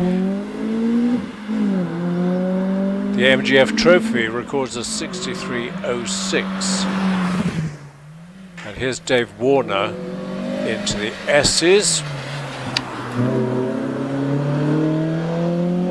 Yes, in the little Clio 197, very popular little competition cars on the hills these days, relatively cheap to buy by modern standards. And well, the 197 stands for 197 brake horsepower when they come from the factory. So, you know, good little car with nice spring in, nice brakes.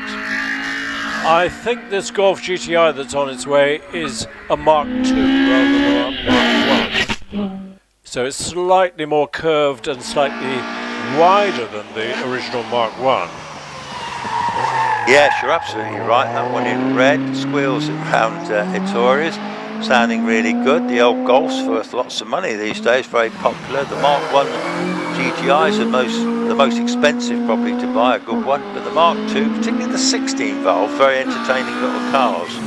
Very much so. It's been a huge success.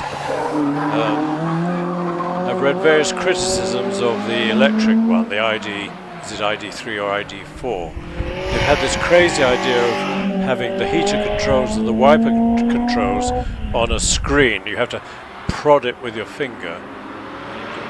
Just imagine trying to overtake a truck on a wet road in the dark and you can't find the wiper switch.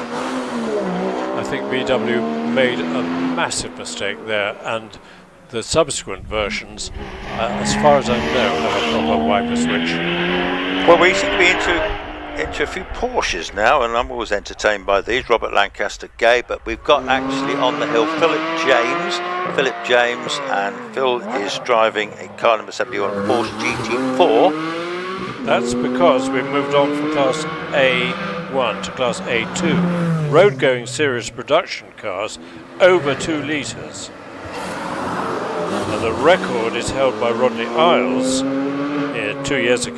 last year, with a 46.93. Yes, the programme's got Rodney Isles down driving on an S2000, but I don't remember seeing it this morning. No, you're right. Although he did come to the members' day, didn't he?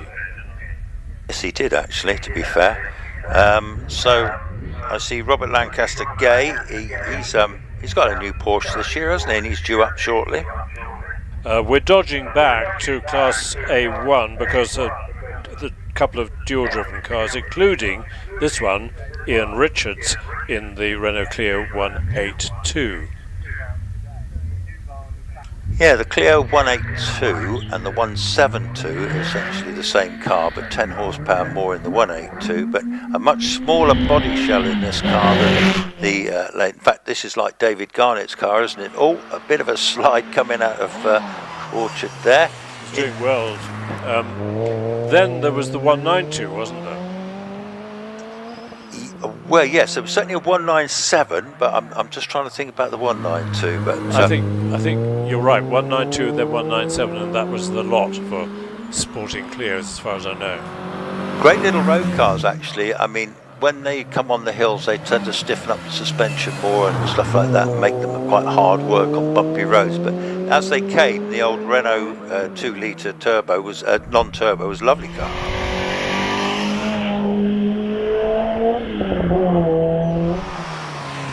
Robert Wilson, isn't it, in the 205, the little red 205, highly entertaining car. That one's a 1900 205, so they came in the 2 models, didn't they, the 1900 and the 1600, and they both handle absolutely incredible, brilliant handling, great brakes, and lots of power in a little car.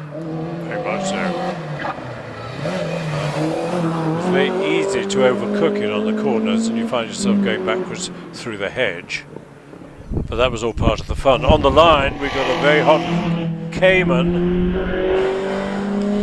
Porsche Cayman. I was talking at lunchtime to Robert Lancaster Gay, who's for a number of years has driven a 997 GT3 based on the 911, of course.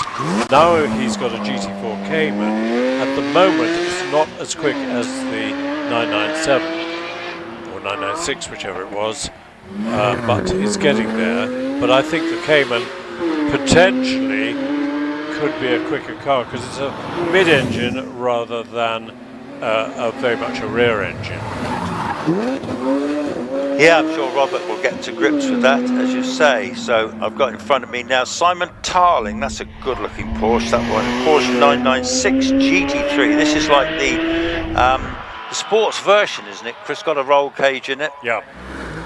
The GT3 has always been in the 911 range, the quickest basic road car rather than track car. On the line, we've got a champion in a lovely car. We've got Roger Moran in the little Alpine, not blue but white on this occasion, but neat and tidy and quick. It's a car the magazines have raved over because it's so light. I think, like so many people, we're getting sick of great heavy cars. Yes, Roger's a very skillful driver, driven so many cars over his career, hasn't he, to be fair? But very successful rally driver, hill climber, and everything he drives extremely well. And he was really enjoying this car, he was telling me this morning. Did he win Prescott Rally in November last year, or did Scotty win that? Now, I'm afraid Scotty did a number on him that day, because Scotty had never driven that car before that day, and Scotty was ridiculously quick and actually did beat Dad. What car were they in? This one, or? No, let me think, what did they have? It'll come back to me in a minute, Chris. Meanwhile, we've got Phil Fisher in this very hot Subaru Impreza World Rally WRX. I've just sold my Subaru. No way! By the way, I've just remembered it was a Fabia. Fabia, yeah, you're right. Skoda Fabia. Yeah, I had this lovely, very rare Subaru SVX. But the time comes in everybody's life when you have to start getting rid of expensive toys. So last year I stopped flying, and this year I've stopped Subaruing. Can I just interrupt quickly? Pete Richings on the hill again in one of these rapid Yaris's. His wife Joy is actually taking pictures today. She's a signed on snapper and takes brilliant pictures. And in fact, she's very, very good on black and white. Actually, she sent me pictures from the misty morning this morning already on Facebook. Brilliant.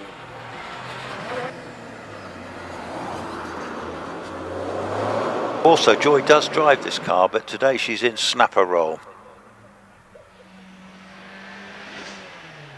Isabel Lawrence, Izzy Lawrence. Since last year she was driving a Renault Clio 172. She's now in one of Stephen Moore's other Evos, and this has got 600 brake horsepower and is certainly going to be a lively car to drive for her. Well, she's recorded already a 51.39 earlier today, which pops her at the top of this Class A3.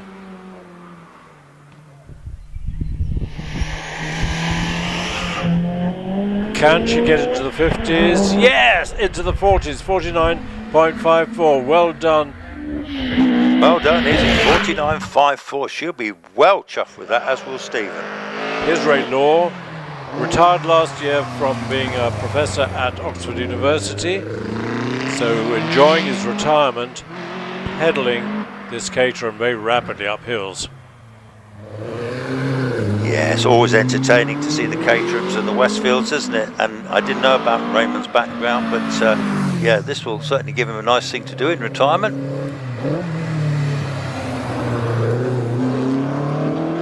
Steve Warner off the line, under the bridge in 75 miles an hour. Yep, got him in sight. It's a 1989 car. It's got a 2-litre engine. It certainly looks the part. It's certainly screaming, going really quickly along, heading towards Pardon. Now it comes out of Pardon, already going up towards the S's now. That looks a highly competitive little car. Yeah, interesting to compare roll cages. Look at this one. This is the Westfield version. Looks a bit like the Fourth Bridge, but following is Malcolm Hickey in the Caterham, and he's got the Caterham roll cage with its semicircular loops in the middle. And if you watch Caterham racing on the circuits, they all are obliged to run this very strong roll cage. Quite right too. Yes, I've never driven one. I'd love to drive one. I'm sure you'd be incredibly precise ride, wouldn't it? They just stick to the track, don't they? They really do. My son had a Westfield for a while. Then he made the mistake of getting married, and it got swapped for a new front door. Well, that is unfortunate. And the door's still there, and is the Westfield, is it still racing? But very good that Westfield are back in business, building cars, selling them after going bust. Chris, we got your MK Indy. What do we know about that one? Did we find out anything? Yes, we do. There was a guy in Redditch, Caterham, who came along to a guy in Redditch and said, I've got a plan for a nice new British front-engine track car, and they got together with someone with lots of money and they said, yeah, let's start a company and build these things. And then it all went wrong after they'd built 10, I think, right-hand drive and 3 left-hand drive, of which this is one. And that other interesting car, Krista McDade, the Xenos, that's on the hill in front of me now. That's that rather pretty car, isn't it? It is, with a 2-litre engine, presumably, I guess, a Duratec or something like that. It looks very efficient, doesn't it? It does, and he's actually followed by John Pick in that AMS Mateo, which is basically Subaru mechanicals, isn't it? And was built out of a Subaru, like a WRX car, wasn't it? Yeah, and it's a monocoque fiberglass body chassis, so it doesn't have a separate chassis. So you buy the kit, you scrounge Subaru Impreza bits off the scrapyards and put it all together, and it's very effective, because presumably it's much lighter than an Impreza. Ah, yes, valid point. And it's got the 4-wheel drive, a permanent 4-wheel drive. It's got all the Subaru bits, yes. Excellent. I can see, is it Richard Price you've got on the line? Yeah, Richard Price on his way, car number 88, and he's got a 1600 engine in that. Doesn't seem. But I don't think it's a bike engine. Oh, it doesn't sound like a bike engine, to be fair. Possibly Zetec or Duratec or something similar. Yeah, sure.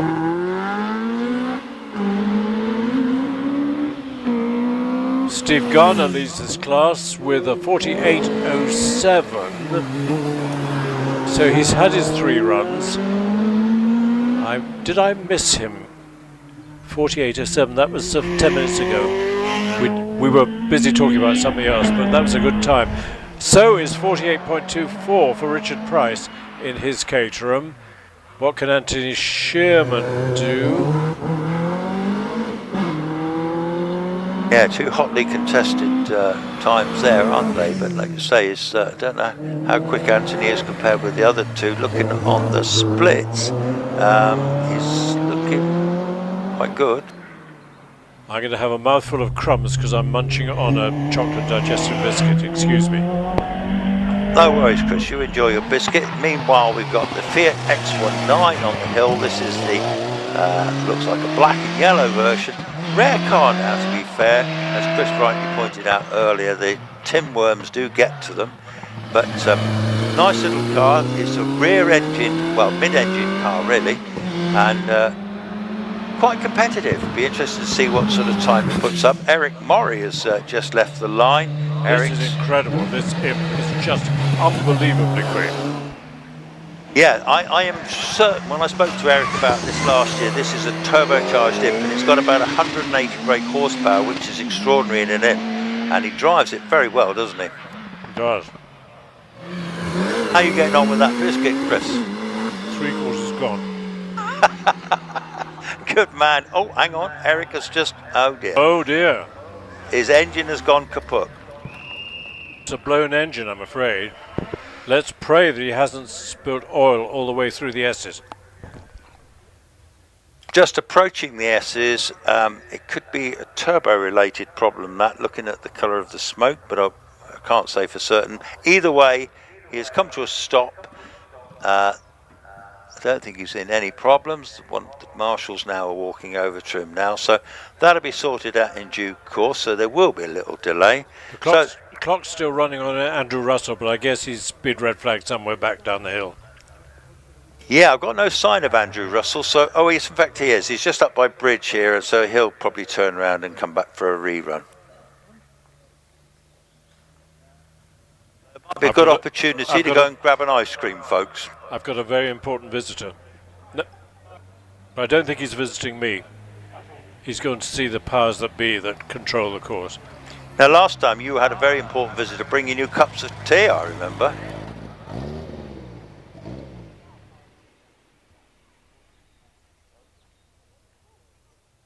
Have you had your afternoon tea delivered to you yet, Chris, or your morning tea?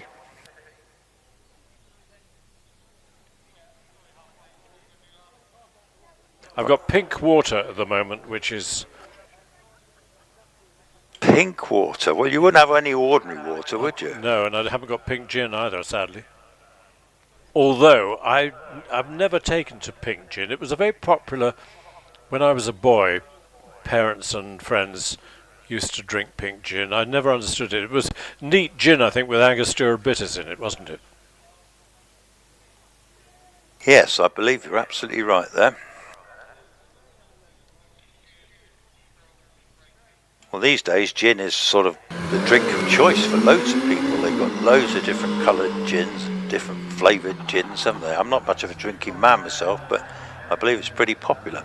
Replay on the picture screen of whatever it was going pop in Eric Maury's Hillman Imp. And I think Chris is right. I think that's a turbo problem. Yes, and I don't know how far Eric comes or whether he's got anything he might better mend it for tomorrow. Hopefully he can, if it's just a replacement turbo. But then turbos, when they blow, they can take other things with them, can't they? Yes, they can.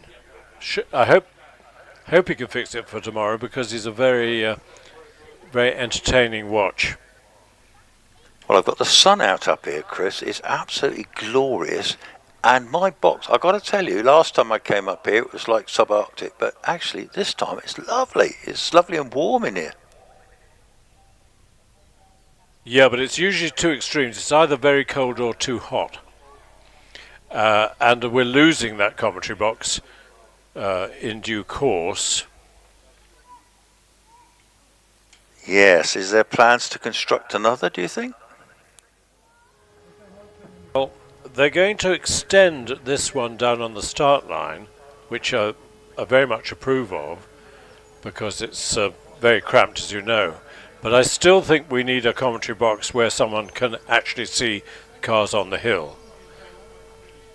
Yeah, actually it is a glorious view up here, but it is very useful because, as you appreciate, I can see them when they come through bridge, and then I've got sight on, eyes on all the way around Ettores, Pardon, up the back to the S's, and actually into semicircle. So it is a very good view from up here. So even if it wasn't such a large box, a smaller one would still do the job. Yes, it would. This is actually sort of, I think they could let this out as a holiday let up here, couldn't they? Yeah. People would pay big money for this up here, wouldn't they? And it's got all the patina, hasn't it? It's got all the patina of being old and leaky and full of wasps and all that stuff. I mean, and you can go into the woods if you need to. You could call it a bothy, couldn't you? Really? Bothy, yes. Yeah, a bothy at Prescott. No, but these days, people, holidays being what they are, people aren't going abroad, getting across the channel's a nightmare. This could be a way of earning Prescott lots of money. I'm going to have a word with Gemma later on and say... Call it glamping, isn't it? Glamping, yeah, I think so. I think this would be worth £1,000 a week, this. Can't get much more glamorous than commentary box at Prescott. Now, some good news. Eric is wheeling down the hill, freewheeling down the hill, so they've turned him round. So whether the engine's running, I've got no idea, but I shouldn't think it is.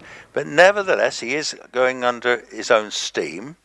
So he's coming into sight to you now. Well, no, not your little box, but he's just coming under bridge now, Chris. He is indeed.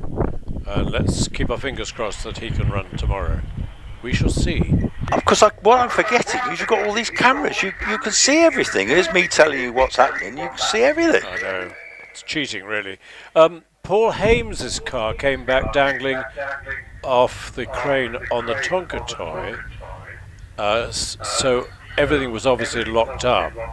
And I don't know what the problem was, but I rather suspect that he's not going to be able to run tomorrow.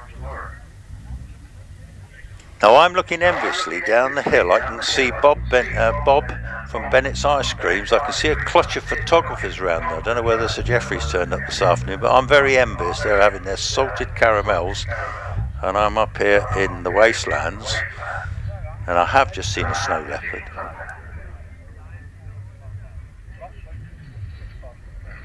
It's not fair. It's a very hard life being a commentator. Absolutely brutal up here, Chris, but actually many hardy spectators up here today as well, which is great to see. And I think tomorrow we'll have even more. I'm hopeful the weather is kind to us. So we've got a Vauxhall Nova, and a very quick one on the line. That'll be number 93. That's Phil Tucker in the Vauxhall Nova. Pretty little Nova, that one. Like the colour scheme on that too. It's a nice straight little car, that one, isn't it?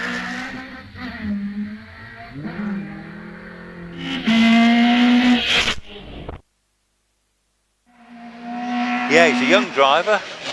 Car number 93, a little Nova, absolutely immaculate little car. He's been hill climbing this now for a couple of years or more, and making great progress already. It's a very similar colour to the Oslo blue on Trevor Willis's car. It is. You get a lot of these. This the Oslo blue. Was I told that was an Audi colour?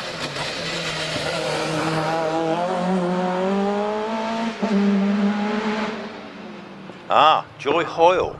Joy Hoyle, very speedy lady driver, drives a Audi S3 as a road car too, and went past us at a rate of knots when we were going to Loughton Park the other day. Phil Tucker, quick time, 48.7. Sounds like you're eating more biscuits, Chris. You're the biscuit king.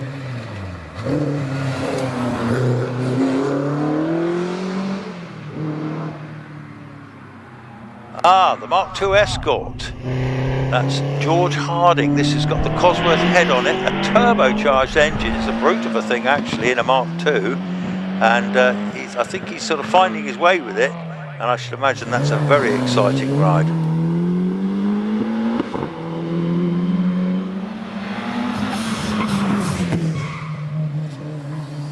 Get to the afternoon, I'm hearing lots of squealing tyres. This Escort, this was on the rally day, squealing tyres. He's driving it well actually, he's nearly up to the finish. Using every inch of the road and a touch more, but it's not in the programme, is it? Oh, a lovely oversteering slide out of semicircle, 49.92 for George. Andrew Russell in a car I think we've seen once or twice before. We've seen it once or twice before for about 20 years, I think, but again, this is a very successful little car. He wins the class on a very regular basis in this little imp engine car, the little Ginetta. Do you know, it never occurred to me that Hayden Spedding, who's just got off the line in E-Type, is probably Richard Spedding's dad. Yes, he is. He is. Yes, and I was chatting to him earlier. They live in Barnsley. He's in the property business. He's in the hotel business, and Richard actually works for him. And yeah, lovely chap. He was telling me stories about Michael Parkinson and Dickie Bird, who all live up those ways. Stephen Moore on the hill, 600, 700 horsepower Evo. Won the British Midland. He won the Midland Championship last year in this car. And a very good driver, rarely makes a mistake at that point. Yes, he's looking good. When you say Michael Parkinson lives up in Barnsley, do you mean Mike Parkinson of TV fame? I absolutely do mean Mike Parkinson of TV fame, who's a very elderly gentleman. He was telling me that Dickie Bird is about 90 now and Michael Parkinson's a similar age. Yeah. Well, my big brother, Richard, he started the Parkinson show and produced it for 14 years or so. Well, that was one of my favourite shows. That was a great show. Brilliant. And he had some incredible guests, and he was clever enough. Every time he had a famous film star due to come, he would go to the shop that sold original film posters, cinema posters, and get them to sign it. So his house, stairwell up his house, has got Audrey Hepburn, Gregory Peck, all of them signed it, so God knows what those are worth now. That's a fabulous story. Yeah, I had a lot of time for Michael Parkinson. He had some brilliant guests. I think one of my favourites was Muhammad Ali, I should think, over all those years.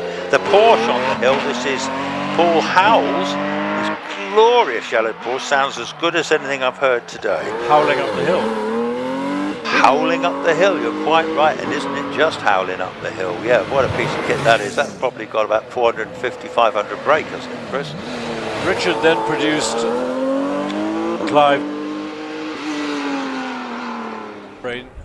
Why does my brain go just in mid-story? Clive James. Clive James, the Aussie chap, that's right, yes. And I must tell you the story. They were in the outback of Australia filming out there and staying in a little tin shack hotel. And they had to eat their evening meal in the hotel, and the menu was on a blackboard, and it just said soup, stew, pud. And they summoned the waiter and said, "Can you tell me what the soup is?" And he went away. He said, "I'll find out." And he appeared 3 minutes later. He said, "It's soup of the day." John McQuillan, 50.3 in the Fisher Fury, followed by Sam Nicholson. Now I think Sam has not driven this car very much. It might indeed be his first run in it. Robin, of course, has driven it for years. We'll find out. Yeah, I think it is. I remember last year chatting to him, and he was looking, he was desperate to drive it, but I think Dad has let him have a go now, and he's thoroughly enjoying it. Right, it's really good. 51.39. David Bickley in the Radical. Yeah, Radical's been such a commercial success. They just look right, Chris, don't they? They really look right, and they perform brilliantly. And the Radical series all over the world. And I suppose as racing cars go, not cheap, but more affordable than some. Very much so. Now here's a car we haven't seen for at least 7 years. This is the Force SR4. I think it's the only sports car that Force made, I'm not sure, but made famous by Rob Stevens, who, when it was coloured purple and went like stick, had the class record at many places for a long time, and now it's really great to see Alan McDonald has brought it back to life again and records the 45.07. Yes, Alan, excellent driver, ex-TT racer, wasn't he? But yeah, I think the Mini, well, I don't know if you still got that, but I'm liking the look of this new car.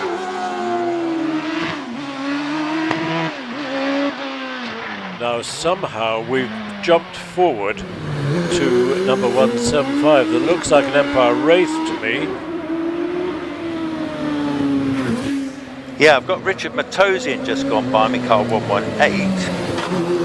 175 it's Will Hall. Is that a GR? Yes, it is. What colour is it, Chris? Black. Ah, so it hasn't been painted yet. Here he comes, Will Hall in his brand new Gould GR59. He had the Vanity Fair car, which he had so many problems with, had big accidents in. But already, he looks like he's trying hard already. Yeah. He's not going to be slow, is he? Well, Will is never slow unless the car breaks. Fascinating, great. I'm so glad he arrived this afternoon. Thrilled to see it, actually. Absolutely thrilled to see it. And welcome back, Will. We've missed you. He's already going around semicircle. This, of course, will be Will's first practice run. First run ever, 14.59. Not bad for kickoff. So Will get his 3 runs in before the end of the day, and we can go back to the class we were looking at in the shape of Bob Penrose, car number 105. Yeah, this big brute of a pill beam looks absolutely magnificent, sounds great, a lot of horsepower in that car, must be quite a handful to drive, but he shares this with his son, and he comes from South Wales, I believe. Interesting story that Mike Pilbeam built a number of the MP92s for racing at Le Mans in LMP2 with what engines would they have? Judd, I think. And this guy came along to Mike and said, I want an MP92, but I wanted to have a carbon fibre tub for safety. And Mike said, okay, we'll build one. And for some reason the guy sold it, didn't like it, sold it. Bob Penrose bought it and put the 7.3 litre Chevrolet in, and it means that Bob has done a 51.19, and here's the MK. This is the car we were talking about, number 59.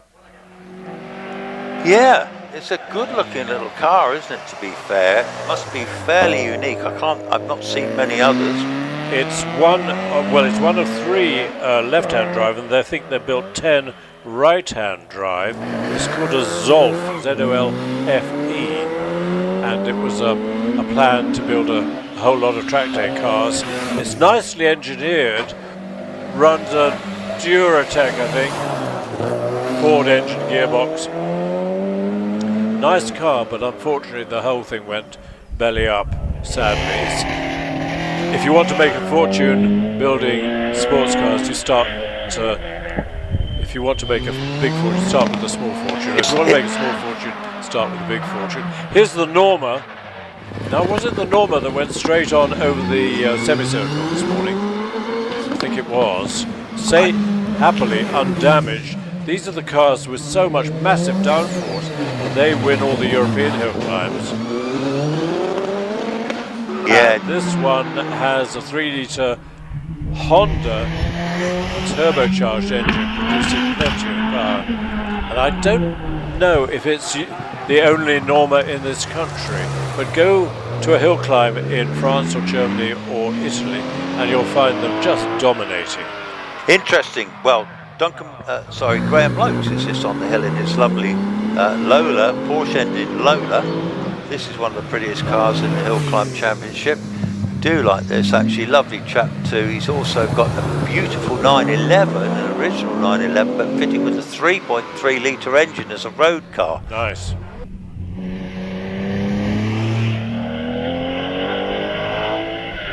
The programme says that we're due to finish at 4:40. I think, despite our late start, we've been pretty lucky in how the meeting has run so far. So we might indeed finish by the planned time of 4:40. In the meantime, we're watching Richard Weaver having fun in the Empire Evo. Big battle between Richard and Tom. Who's winning today? I think Tom's winning at the moment. Tom is. I keep accusing Richard of being heavier than Tom. That's why he's quickest, but he's very honourable. He says, no, he's a better driver. 43.19 for Richard. Anthony Wood, it looks like that. Is that the OMS Hornet? I'm just trying to find it now. We've got so many of them here now. So car 113, that's your Anthony Wood in the Force. What am I on about OMS? Force PT, yeah, now, so we're in this massive class of up to 1100cc cars. It's a massive class, this, and at the moment, Richard Anthony is third from the bottom with a 48.96, which is not a bad time, and very much improved with a 45.76. I've just seen something in the programme, Chris, bottom of page 18, Marshals Wanted. If you're interested to marshal at Prescott, call into Marshall's Pound during the day for a chat. The Pound is situated in the Orchard car park near the bridge, so if you go over the bridge, and it's literally just on the left-hand side, the Marshall's Pound, call in for a chat. They'd love to have a chat with you, and you'd thoroughly enjoy marshalling. It's a great way of getting close to the action, and you get lots of very skillful training because it's a very skilled job, particularly when things go horribly wrong. And all the time we need new young blood coming in. On the line we've got number 114, which means that we are still in Class I, racing cars up to 1100, and this is Stuart Bickley with the lurid high-vis green. Can't miss that one, can you? Anyway, he's on his way up to Pardon. This is a very hotly contested class, very entertaining. All pretty much, I think they're all bike engine cars, and most of them Suzuki GSXR engines.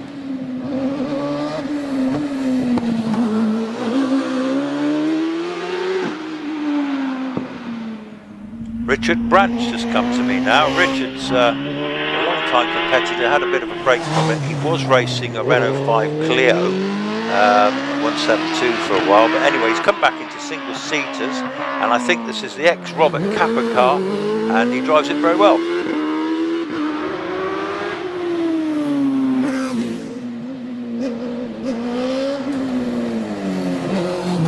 Ben Fisher, he's on the hill at the moment. Ben Fisher, he's driving an OMS Hornet. This is the ex-Tom Weaver Weaver car.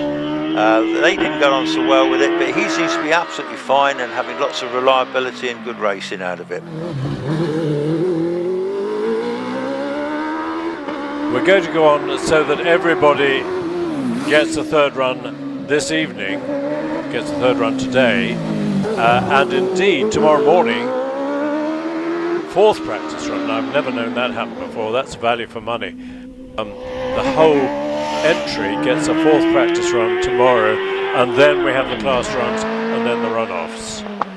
Robin Nicholson into and through Pardon. Yeah, this beautiful Mallock, this is absolutely immaculate. Most of these Mallocks ran 1700 cross-flow Ford engines, which is pretty much like they ran tucked in Cortinas, but cross-flow, but they were actually good for about 180 brake horsepower from my understanding.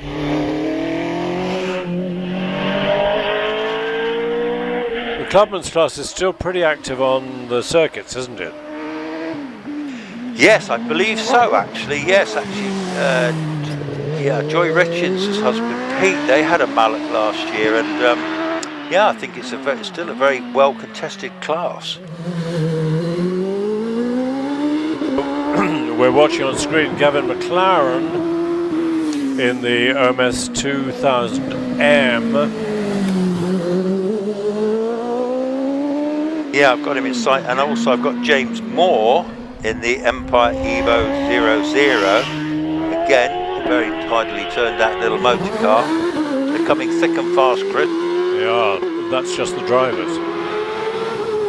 Gavin McLaren's time was 45.63. So, we're going to get fourth practice tomorrow, as you say. I can't remember that myself. That's pretty good. James Moore in the Empire 00, 41.84. That's a good time. Steve Morgan. I don't recognise the car or the driver. Well, it's an Evo 3, Empire Evo 3, and it says 2022, so by the look of it, it's a brand new car. Looks like it, doesn't it? Yeah, it looks lovely, to be fair. I don't know a lot about him, I must admit, but we'll have a chat with him tomorrow morning.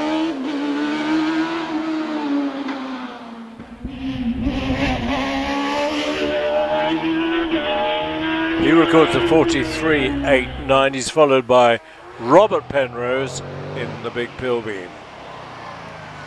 Yeah, you can certainly hear that one coming off the line, and not the ideal tool for hill climbing, I'm guessing, but I can imagine on the circuits when it had a chance to use that power would be pretty good.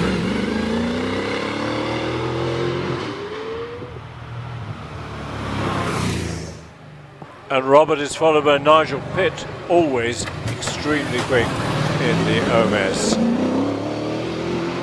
Yep, it's normally aspirated, it's running on normal fuel, that one, and always competitive. And it's only a 1 litre, isn't it? It is extraordinary, isn't it? I mean, it's just ridiculous. A little 1 litre engine, it just shoves them up the hill so quick, doesn't it? This class is up to 1100 cc, so how a 7.3 litre Pilbeam gets into it, I'm not sure. I think he's running slightly out of order. Fancy you're right, and you know, I'm still staggered by the thought that Robert Kenrick set the hill record for this class, 36.97, back in 2019. And that BMW engine, a 1 litre engine, produced what, 450 horsepower?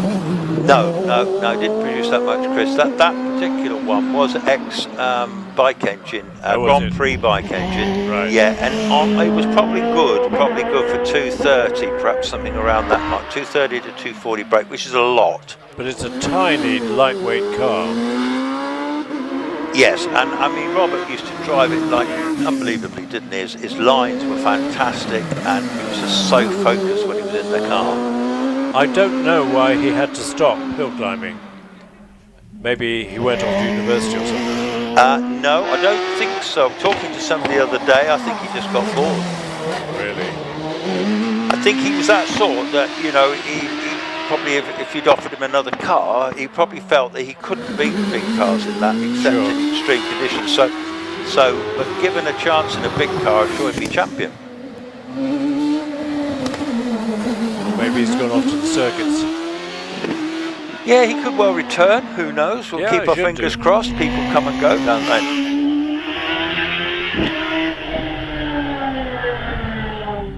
Now here's Tom. What did Richard do? He did a 43.19. Richard Summers just went up in 40.57.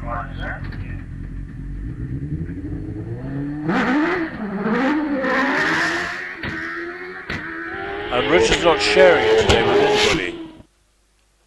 No, driving it very well, but as we speak, Tom Weaver's going by me now. Tom, it'd be interesting to see whether he can break 40 seconds today, which would be a major achievement.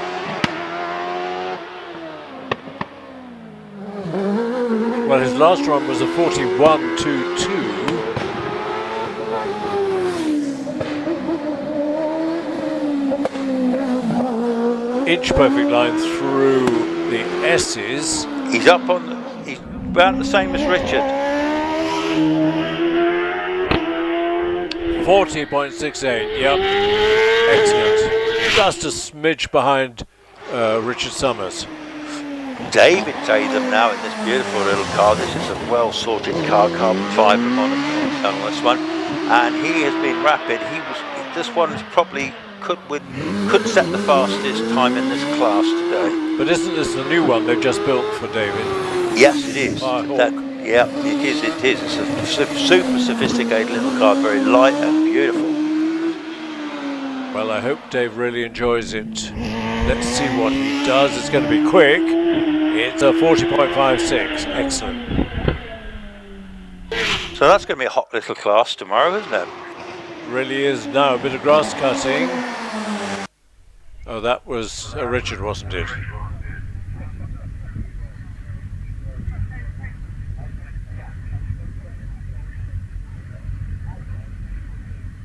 .113. Anthony Wood in the Force PT.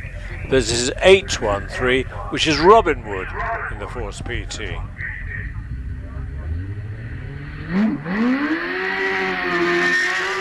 .255.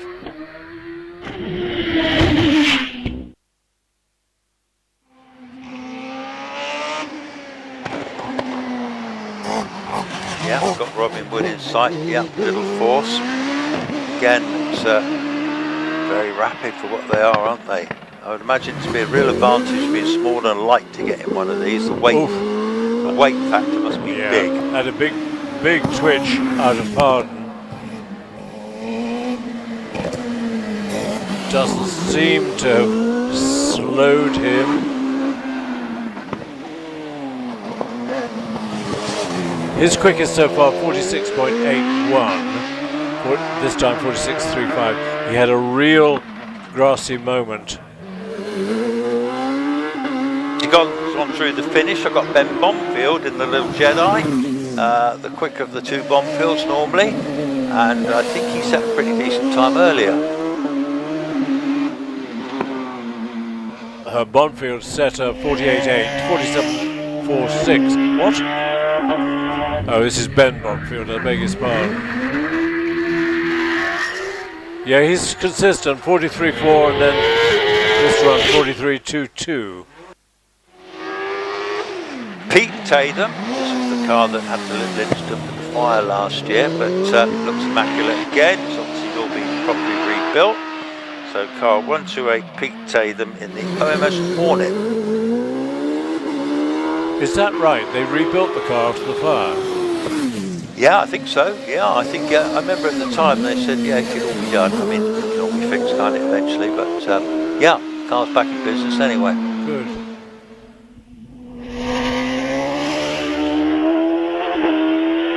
.43.4 for Pete Tatham. So times are coming down. Maybe although the sun's gone in, the track might be warming up, or has warmed up a bit. Yeah, Caroline Ryder in the Formula Ford. She's the Van Diemen, the RF86 Van Diemen. They're a racing family, 1600cc Ford engines in these cars. This was the cheapest way of getting into single seaters back in the day, and thousands must have been sold. On the line, Martin Turner in the Empire Evo 2. Very dramatic paint job. I don't know if this is new to them. I certainly haven't seen it in this colour before. Yes, I'm just trying to place that car. Who did you say it was again?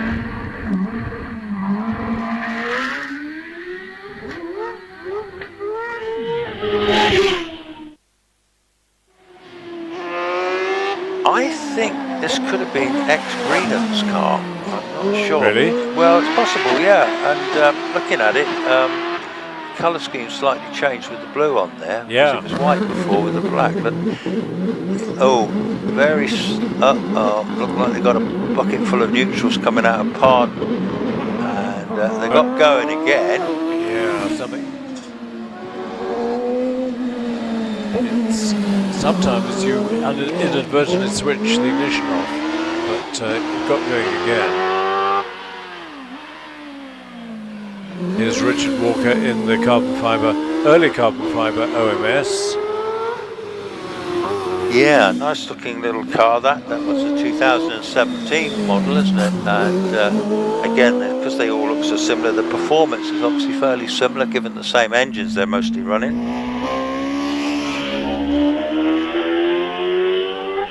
Time for Richard Walker is 43.92.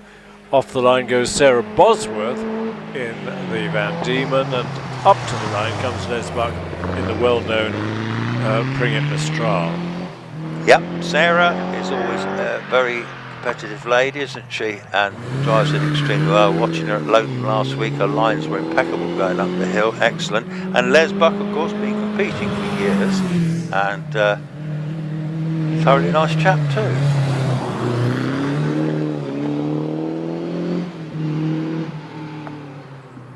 Yeah, Les is coming into my view now. Actually, this is rather pretty little. This is to me a traditional type of Formula Ford, an early type of Formula Ford. You know, when they all opened like this before they went a bit wedgy shaped. I think a number of them went off to the driving schools. They probably got beaten up. I think you're spot on. I think Les was telling me that. I'm sure they used them at the Russell driving school. I think that's right. Yes. Looks like Carol Nichols to me. Carol's out nearly every weekend competing, isn't she? She's a marvellous competitor, lovely, lovely lady. She's got that laid-back driving style, hasn't she? Yes, she has. And of course, this car is a tribute to her late father. I think he built. Who was still building space frames when he finally slipped off the twig. Well, so he didn't just build Formula Fords then, Chris? No, if you broke your Formula 3 or Formula 2 Lotus, you didn't go back to Colin Chapman, you went to Les and said, please build me a new space frame. What a clever chap. So are the space frames built out of steel or aluminium? Steel. Excellent.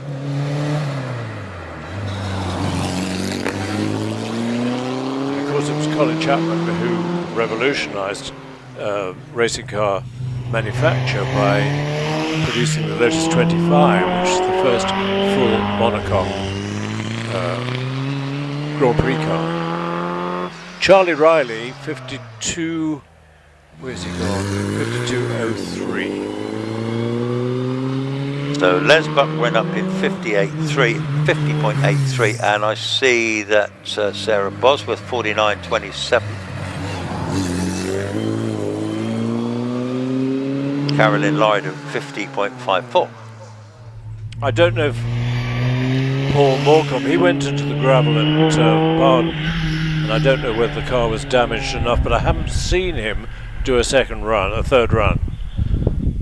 No, I suspect there's probably a little bit of work to do to it. I don't know exactly, but hopefully he might be back out with us tomorrow. Hope so. Now on the line 144 is Neil Coles in the OMS 28. Yes, sharing with his son Alex this year, of course, and this is a beautiful little OMS. They travel up from Plymouth way, and Neil's been competing for years in this car. Steve Owen tells me that the big engine OMS 28s have a slightly heavier tub, a thicker and stronger tub, of course, to cope with all the power of the V8 engine. Now, why have we got a red flag? We haven't, it's gone in. That's okay. Carry on up the hill, Neil, so he's approaching semicircle now, so he'll complete his run shortly. 42.43. So getting quicker throughout the day. Alan Warburton off the line in the Gould GR59. Yeah, glorious little car, this one. We were talking about the other things that these small manufacturers do other than building hill climb cars, and Gould, of course, are a big, well not big, but they're a very specialised supplier to F1 teams, predominantly Red Bull. Yeah, I believe they do the brakes for Haas as well, and I know the whole braking system is certainly not cheap. We're talking an awful lot of money in Formula One, aren't we? Yeah, and I believe they, it's a good working partnership. They advise on improvements to the design. Alan Warburton, 40.66 off the line. Steve Marr in the Raptor 2. Yes, Graham White Raptor there. What a fantastic manufacturer of cars is Graham. I don't think he's got any fancy facilities, but he makes brilliant race cars. I don't know if he's got some more on the stocks ready to come out. I've seen nothing on Facebook lately. Sometimes he puts his builds on Facebook, but either way, what a genius he is, and what a great driver he was too. He was, and he used to drive up the hill with a packet of fags taped to the side of the monocoque. As soon as he got over the finishing line, with shaking hands, he would jump out and light up another fag. Oh, I remember I saw something on YouTube recently where he had a bump at Bottom S at Shelsley, and he got out of the car, and the first thing he did, as you say, lit up a fag. Robert Capper, his beautiful Empire. This is one of the finest looking Empires around. Great colour scheme on it too. Well driven car. Extremely pretty car, that one. On the line, Darren Gumley running on methanol, as you can tell from the orange blob on the rear wing.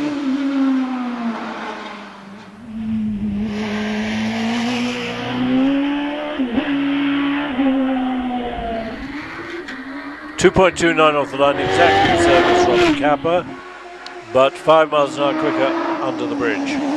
Yeah, I've got Darren in sight.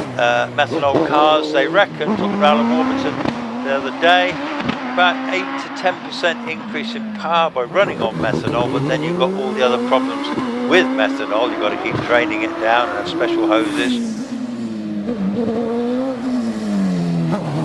Darren Gumley in the S's. Nice, neat line and middle of the road run, semicircle, and it's in the 30s, a 39.32. He'll be pleased with that. He's followed by Gary Hill in the OMS 2000. Yes, this is in the 1100 to 1600 class now, Gary Hill, isn't it? Was it Gary who turned up, was it 2 years ago, never having seen a hill climb course before, and his time, I think on his second run, would have qualified for the runoff. Now that's extraordinary. Yeah, well, that's a good story. 41.4 that time. He's about 7th quickest so far in this class, up to 1100cc. This is Tom Morgan, virtually came to a halt on the exit to Pardon. I think he was fishing for gears. Yeah, he's proceeding fine. He's just gone round the S's now, and he's on his way up the semicircle now, and everything's working fine at the moment. But it will have cost him, I think, a couple of seconds probably, maybe more. 48.38. Yeah, his last second run was 44.89. I see you've got Kirsten Dodd on, just coming by me, 842, and she's in a Formula Ford car, but I can't see my program. Yeah, it's a Van Diemen RF86. Top of page 19.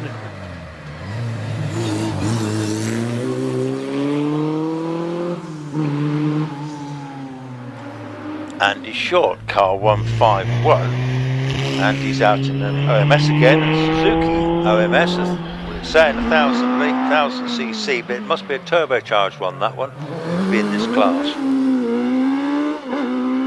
Yeah, you're right.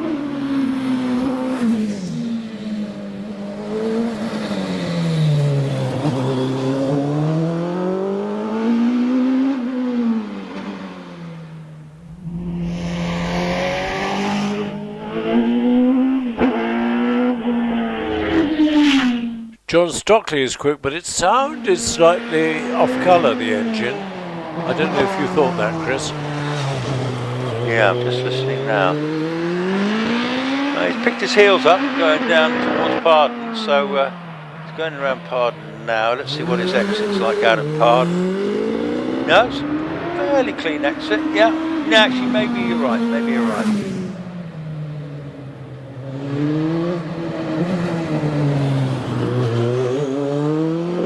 Brings us to the normally aspirated 2-litre cars, what we used to call the gentleman's class, with Simon Barwin in number 164.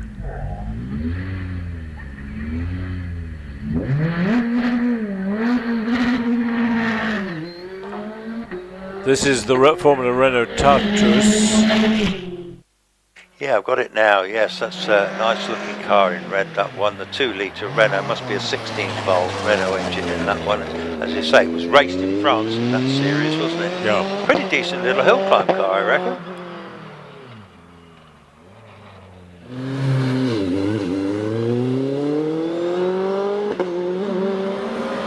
It's all gone quiet, nothing on the line, nothing coming to the line. Yes, there is.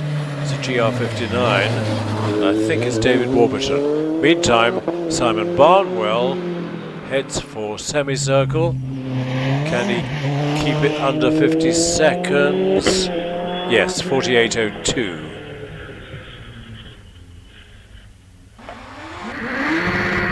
So Darren Gumbley's the only one gone into the 39s in that class, in the 1600s so far. We've got a Coles family car on the line. It's 844. It's Alex in the OMS 28 that we saw Neil in just now. Good start, 2.32 for Alex, 93 miles an hour.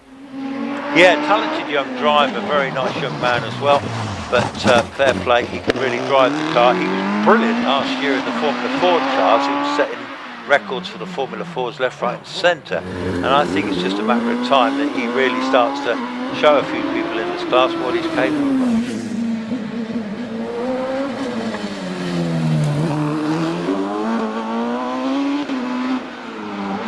We have got David Warburton, car number 9.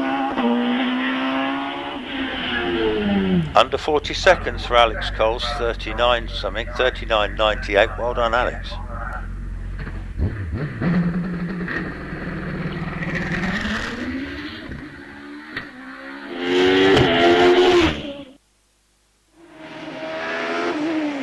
Very talented driver, young David, isn't he, to be fair? He really is. Yep, I've got a lot of time for him. And this car absolutely flies, making great progress. I'm sure they're not going to do anything stupid for tomorrow, but anyway, making super progress. I suspect that's going to be well into the late 30s. Well, he's into the semicircle in the 32s, so 38.32, good time. 38.32 at the moment, top of the tree in Class J2. Richard Spedding on the line. Always very, very quick. 2 years ago had a blown 1300 and he didn't like it. It was too much trouble, although it produced massive power. So he went on blown 1600 and lost a couple of hundred horsepower, but didn't lose much speed. No, he had a lot of trouble with that little car, didn't he? But this is a Raptor, and I hear Hayabusa engine Raptor as well, which is always going to be competitive in his hands. He's a very rapid driver. In fact, he's had fastest time of the day at Chelsea time in the past. He did.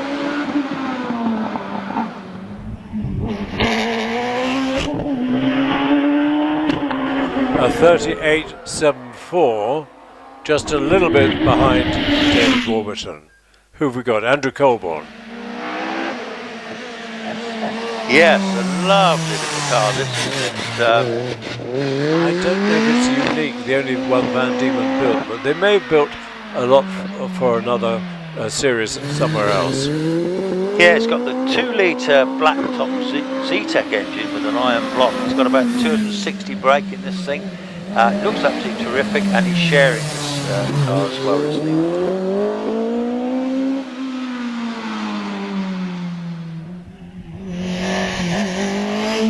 Well, Andrew, this is quick, 45.27, followed by Kevin Creven in his new acquisition, which is the ex-Bill Morris MP88.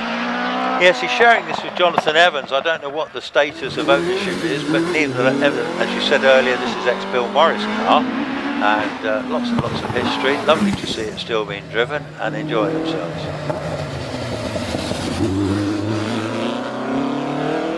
I think Kevin's still feeling his way a little bit in the new-to-him car.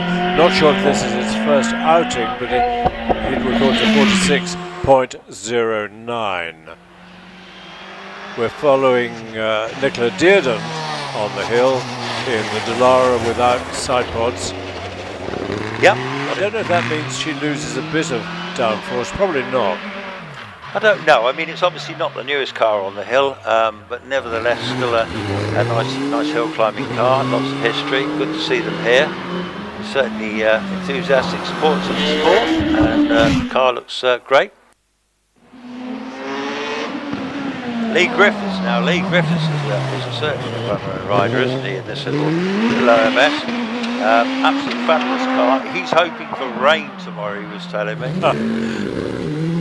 He's the only one. No, I think Einam Price would be very happy with rain too. Nicola Dearden does a 53.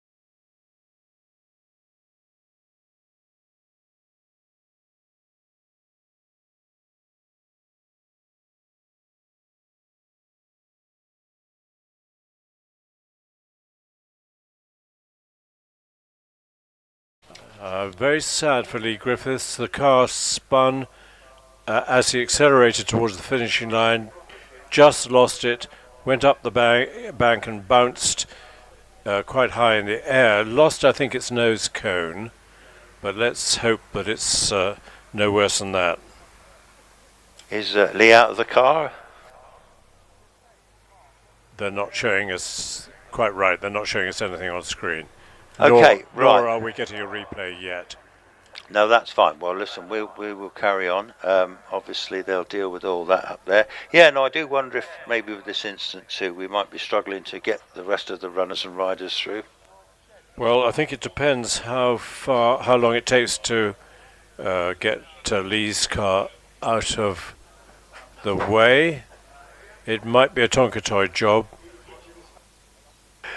I was thinking, do I need to explain why we have a timing gear at 64 feet, or does everybody know that now? I don't think you can presume everyone knows that one, Chris. No, certainly if people are watching online from overseas, they wouldn't know, but if you look carefully at the start line, you can see just beyond it, we've got a timing beam. And why is it 64 feet? Well, 0 to 64 feet in 2 seconds relates exactly to one force of gravity, 1g, just like jumping off a diving board. And that's the measure of the skill of the start and the acceleration of the car. And so a very small difference there. I mean, 2 point, for instance, we got Lee Griffiths doing 2.37, Einon Price doing 2.27. That tenth of a second might add up to a bigger margin at the top of the hill. So we always comment on the 64 feet. Someone was prodding my back in a nice way.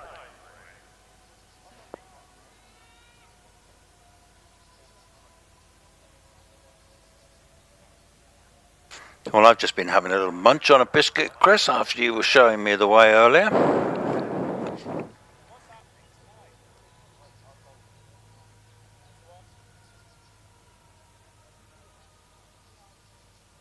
So it's 16:41, Chris, so obviously time is going on a bit, so it may well be that we might not see too much more racing today.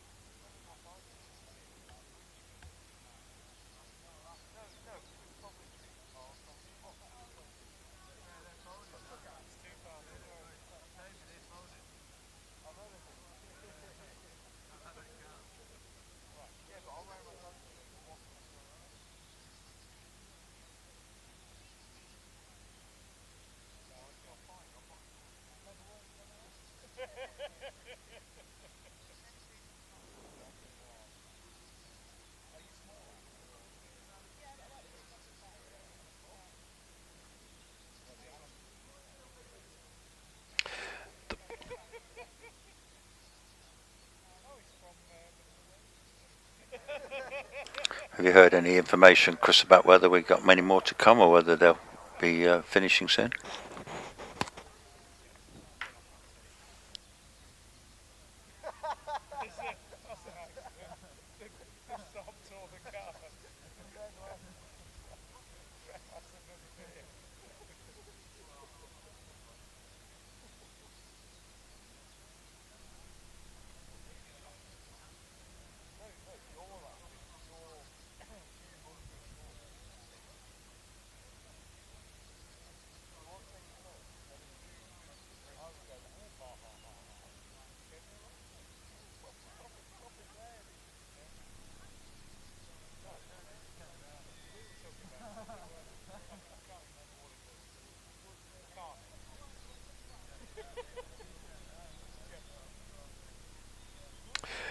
Well, we're hoping to get practice finished.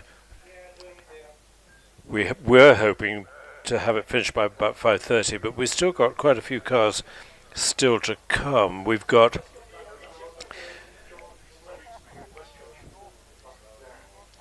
We've got all the normally aspirated cars racing cars up to 2 litres. We've got the 2 litres supercharged or turbocharged gang, not many of those, but then the big class is 20 cars or so, then the classics, and I think that'll probably be our lot. We've had the Fassi class, I think, have they had 3 runs, Chris? No, I don't think they have. No, because I think we've only seen that Jaguar XK120 once, I think. I'm not sure. So maybe they will have to have the first practice tomorrow morning. We'll see. Yeah, I guess it all depends how quickly things get sorted out up the top there, isn't it, really? And it's, obviously that's got to be dealt with in a proper way. Just seen a course car going up there. But anyway, we'll see. At the moment, it's dry. It's clouded up a little bit, hasn't it? And there is talk of rain for tomorrow, perhaps, which is going to put the cat amongst the pigeons. Well, of course, tomorrow the plan is to offer everybody a 4th practice run before our class runs take over. And I don't think we've ever tried that on a Sunday before. We used to offer the competitors registered for the British Hillclimb Championship a 3rd practice run on the Sunday morning. In fact, a few years ago, there was a request from the leading runners in the championship that they have a practice run on the Sunday morning, so that they can update their knowledge of the conditions, particularly, of course, if it's been raining overnight or is raining when we start tomorrow. So we'll see. Whatever, it'll be interesting hill climbing, both for the rest of today and, of course, all day tomorrow, irrespective of what the weather does. Of course, we all prefer nice dry days, a nice dry track, but on the other hand, a showery day does mix up the classes a lot and makes interesting results in the championship. Yeah, we had, was it last year or the year before, we had that heavy shower during the runoff, the first runoff here. And Wallace hadn't run, Alex hadn't run, and I think Wallace was on slicks, and they were in a hopeless situation. So I'm trying to think who won that day. It could have been the Raptor.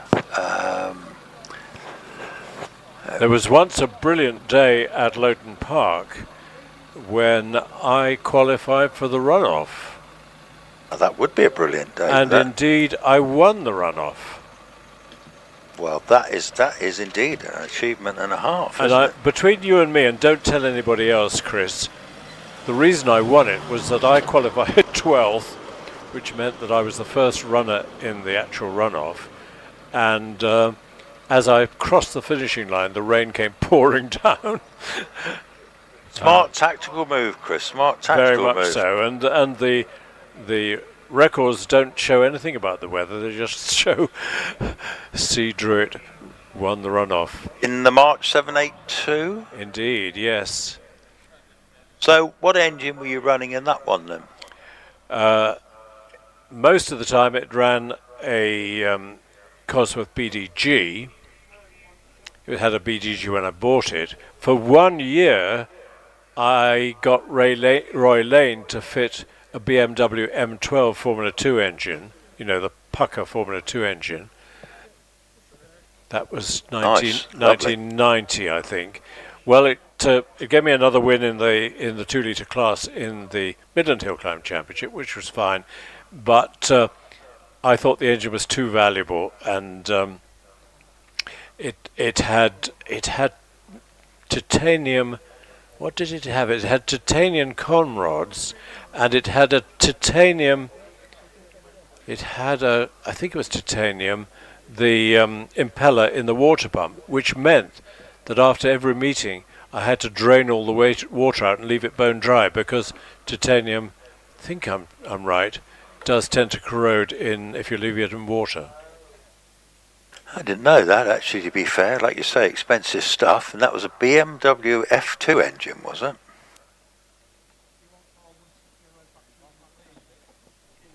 I mean, the price of some of these engines now that are fitted into these big single-seaters down in the paddock, I mean, you're talking serious money, aren't you, Chris? Well, somebody told me, it must have been 10 years ago, that if I had kept the M12 engine and offered it for sale, it was worth £63,000.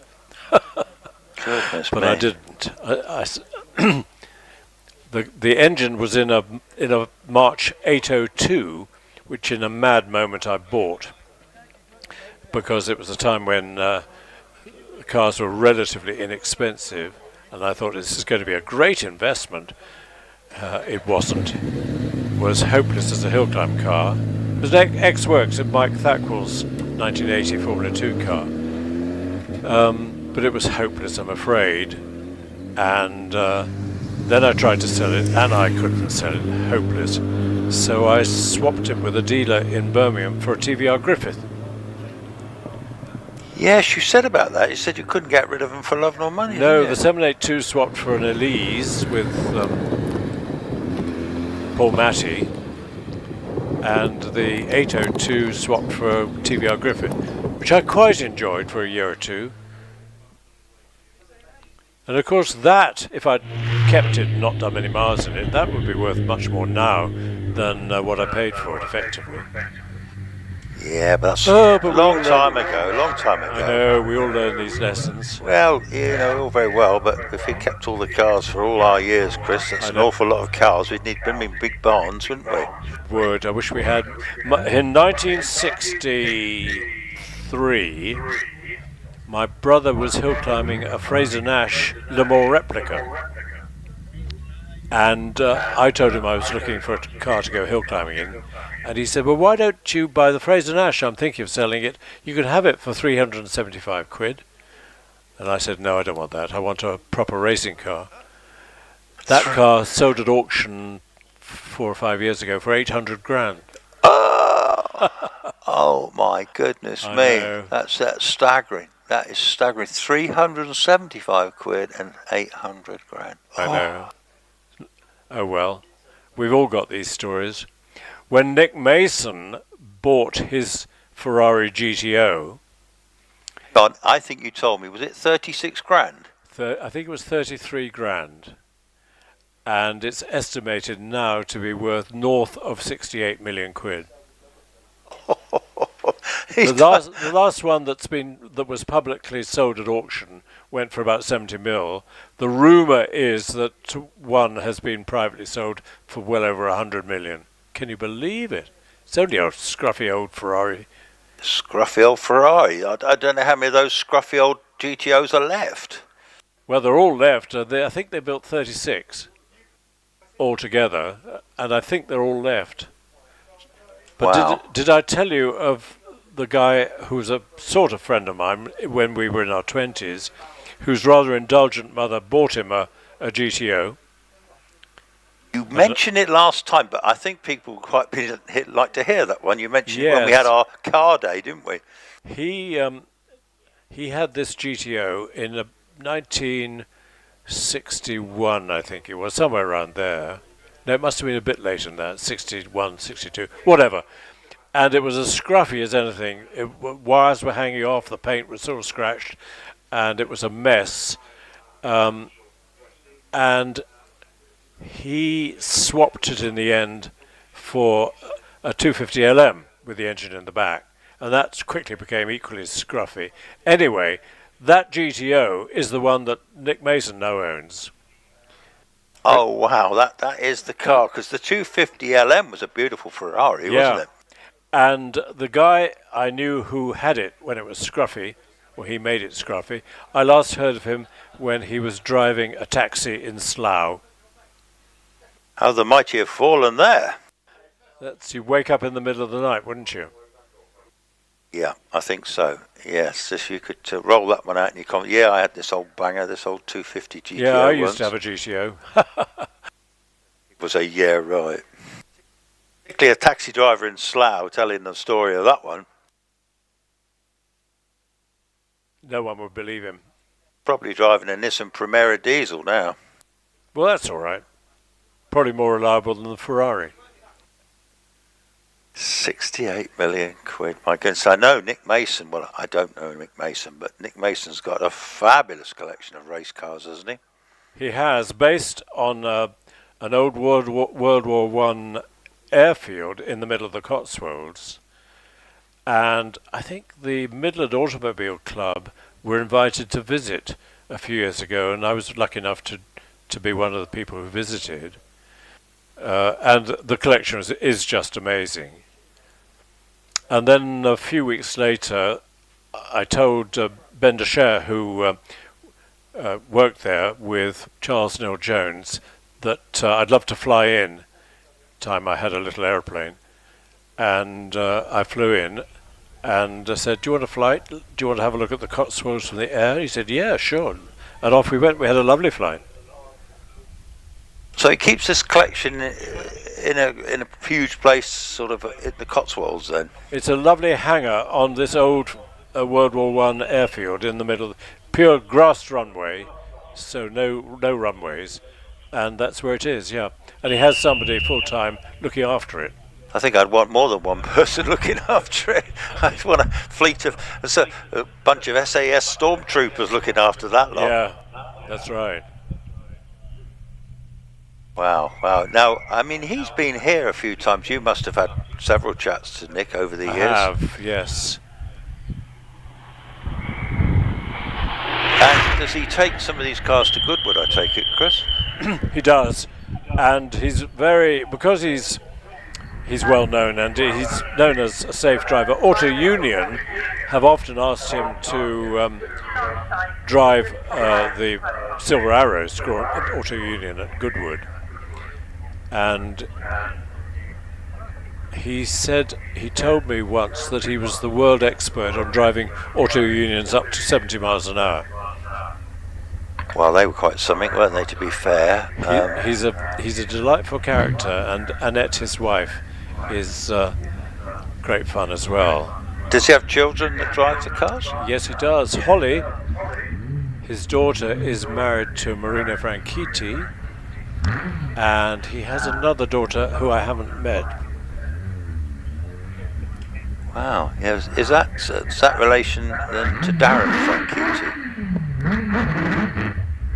I heard you asking a question, but unfortunately a pill beam came along and I missed the rest of it. Have you got one on the line then, Chris? I've got the MP88 of Mike Dragoni.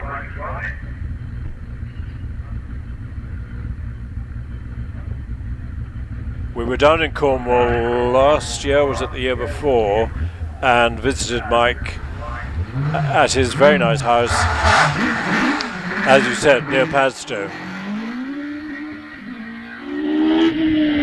Yeah, first run out for Mike this year. He came a couple of weeks ago to have a look, but he decided the weather was a bit nice, so kept it in the trailer. But yeah, Mike's it's a lovely old car, it's a lovely old build. We've got a unique 2-litre engine in this one. He was telling me it's the only one like it. It's not the Millington, is it? No, it's not. It is actually a big bore, short stroke, 2-litre Duratec. How about that? Ex-Tom New. Yeah, you're right. I only know that because he told me this morning and I wrote it down. And you remembered it? No, you wrote it down. I wrote it down. At my age, I write things down. I do remember some things, but there was a lot to remember. I'm compiling a little dossier, through the season, so that each time I jump in a box somewhere, I've got a few facts and figures to go at.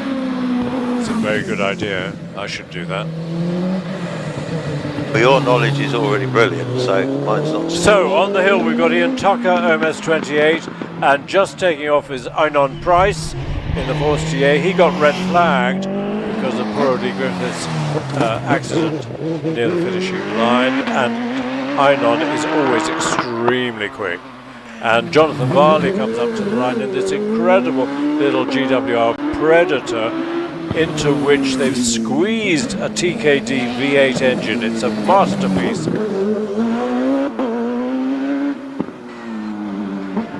Ian Tucker 47.87, Mike Tregoning 45.88, and Einon Price, where is he? He's done a 38.95. Good time. Now, Jonathan Varley in this exquisite little GWR. I remember only on one occasion did I see this trying to get off the line at Chelsea with its Arrows Formula One engine, and poor old Graham White had about 6 attempts to get it off the line. It never really enjoyed it.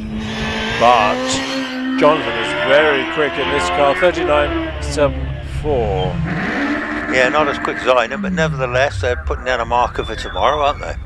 Indeed they are. Up to the line comes Aaron Colborne in this, I don't know if it's unique, but very rare Van Diemen. Not a Formula Ford, of course, but RF02FX. Not sure which, other than Formula 3, what series it was built for. Yeah, no, I really don't know much about this one myself. As I say, there's not many of these ones around. As I say, this one's a rather unique little car, and this has been shared by father and son, to my knowledge, and already coming with me at Etorius. And yeah, 2-litre engine again, this one. Nice steady progress on his way up the path. Pilgrim MP88s are like London buses. You wait forever for one to appear, and then all of a sudden you get two. On the line is... This will be, it's not Craven, it's number 857. Jonathan Evans, isn't it? Jonathan Evans it is, yeah. Forgetting to press the button, Chris. I'm talking away up here. So Aaron, 45.11. Jonathan, a nice start, 2.55, and a speed of 70 through the bridge.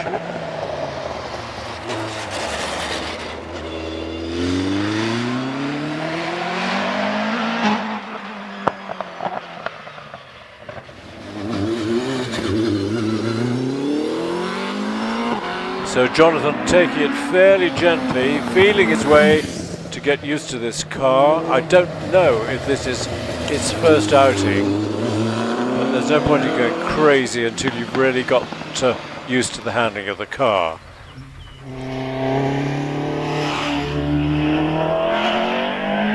So a 48.09 is okay. Yeah, Jonathan Evans went up in 48.09. Sorry, yes, that's right. Yeah, and now here's the Dallara that we saw Nicola Dearden in just now, now in the hands of its owner Andrew Henson. And as you rightly said earlier, Chris, they've had this for a long time.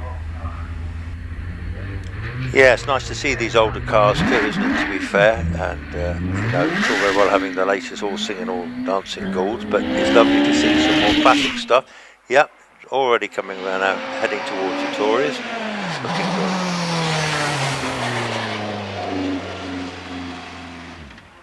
Okay, red we've flag. got to Now stop. why? Yeah, I don't know. I can't see any major issues. Chris, is your index finger getting tired? It is a little bit, yeah. Yeah, very true. I think actually thinking about it, I remember last time I was poking it with a biro instead. Yeah, poke it with a propelling pencil with a rubber on the end. What the Americans call an eraser.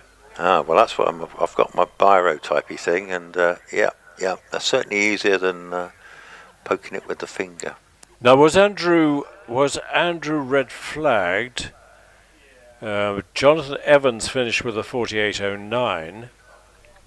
So we're in a bit of a puzzle why he stopped. I could see him down in front of me. There's three marshals around him. Nothing appeared to be wrong, and the car was going fine. In fact, he's now proceeding back to the paddock, I think. Yeah. So maybe somebody spotted it losing liquid, though it seems dry as a bone now, so that's all right. Yeah, I can't see any of the marshals sort of picking up. They're having a look at the track, but I can't see any brushes coming out or powder and stuff. So hopefully he goes back to the paddock with a minor mishap. On the line we've got Olivia Cooper, daughter, of course, of Richard Brown, who's in his Mallock. His son Tom, I don't think, is here this weekend, although he's entered. And Olivia is sharing, of course, with her husband Liam. So there's a lot of hill climbing and racing in that family. So did Olivia used to come along with Richard and then met? Yeah, little girl with red hair. Wow. And did she ever race prior to, meeting Liam?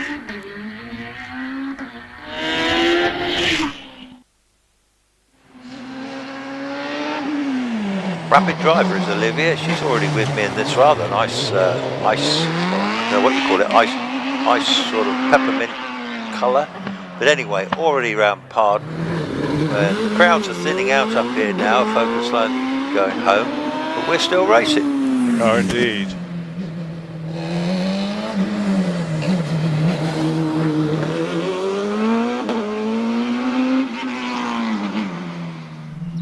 So Olivia will probably be in the late-ish 40s. Well, no, mid-40s, 44.06, that's okay. Yeah, that's only her first day back this season. She's followed by Kelvin Broad, who is always extremely quick in the Force TA. Yeah, I've got Kelvin in sight here now. Let's say this black car and he's got a black helmet on. He's making very good progress up the hill, not making any mistakes so far, screaming down towards Pardon. Round Pardon, this is a tricky corner. You have to change down to first or second gear. Away there, up towards the S's, heading towards the S's.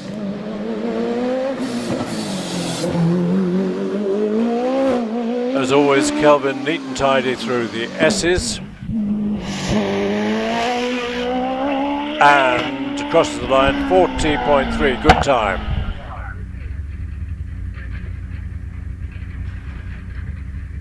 John Chalmers recorded a 43.06 last run, which we thought was him taking it a bit easy, but let's see what he could achieve. Sounds like a shooting party leaving the line. Yes, he's in sight now. It certainly does sound noisy, but putting it into a tour is not going to take quick. It's on its very deceptive corner, that one. Anyway, accelerates hard. I don't know if their car's quite on song today. Doesn't look as quick as usual.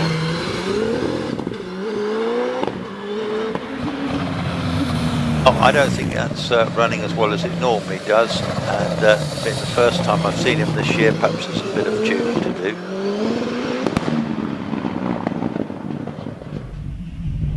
No, that'll be a mid-40. 44.76. Not quite as quick as his second run. Where are we? Jason Tunnicliffe in this lovely Empire Wraith. Yeah, this is the 1300 turbo Hayabusa in this one, about 400 brake horsepower, sparking at the back there as he's hitting the bumps going up towards Pardon there, certainly trying hard, puts the power down, it's got a lot of acceleration, sounds absolutely magnificent. We wonder if this is the Zach Zamek car. We nearly lost it on the exit to Tom Rote, but gathered it all together, didn't really lose it in time. 41.48. I don't remember Zach's car having a turbo on it, do you? It was normally aspirated, wasn't it? I don't remember. Yeah, I think that's a slightly different configuration, but I'll have to see Zach next time he's over.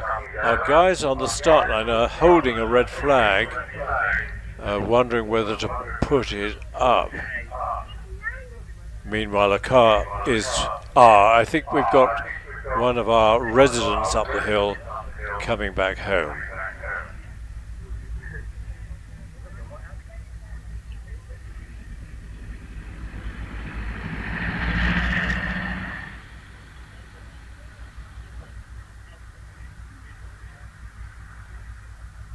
Yeah, probably been out to get some shopping down to Tesco's or somewhere like that. Anyway, you're quite right, making slow, steady progress back up the hill to their house.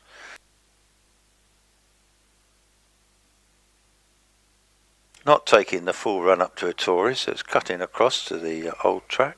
Do you mean Tesco's, or do you mean Marks and Spencer or Sainsbury's? Well, I suspect it's probably Waitrose, actually. Waitrose or Marks and Sparks, don't you? Waitrose in Stratford, just up the road. Yes, probably. Actually, I think they'd go to Cheltenham, wouldn't they? I mean, that's got to be closer. Probably they would. Is there a Waitrose in Cheltenham? It's got to be probably about half a dozen. Let's check his line through the S's in highly competitive Audi A1, I think. I'm almost tempted to say nice and neat and tidy, but I promised myself I'd never say that.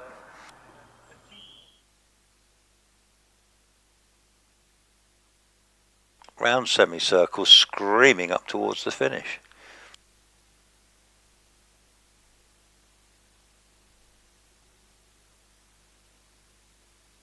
Well, come along, young Chris, let's have some more racing cars.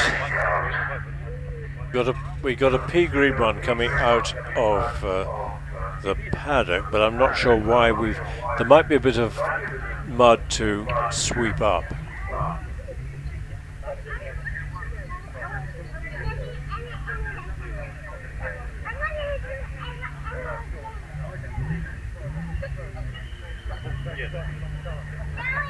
Well, my wasp was just woken up. He'd gone quiet for a bit, but is your wasp still about?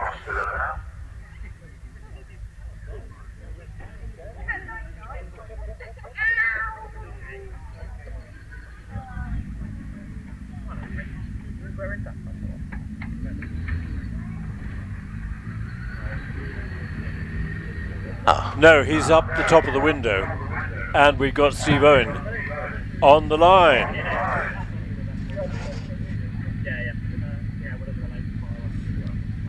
See if you can catch the interview with Stephen Lynn in a few days' time, as long as Richard has managed to edit out all my mistakes.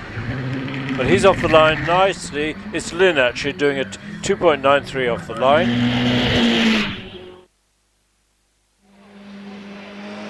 Yeah, this must be in one of the latest OMSs, I'm guessing. I think it's an OMS 28, isn't it, this one?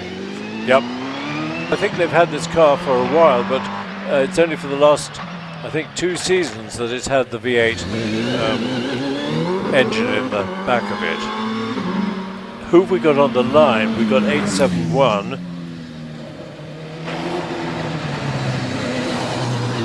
Which is Bernard Kevill. Yep, got Bernard in sight, that's right. So according to the programme, Lynn Owen's car's a 2020 model. And Bernard Kevill's, this is a 2018 OMS, so actually the HillClimb, there must be, I don't know how many OMSs around, lots of them I'm guessing. Yeah, I think so.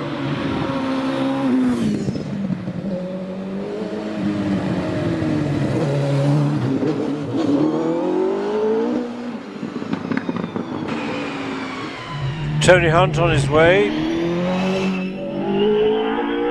Got a little bit too much wheel spin, so it was a 2.61 for the 64 feet.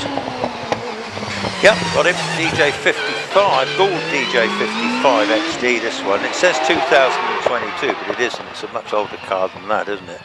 It's a 55, but anyway, 2.5 litre engine in this one. Big, powerful V8. Sounds absolutely terrific. Here's Sean Gould on the line. He was late arriving because his daughter is busy giving birth to a little boy. Hope everything's gone all right.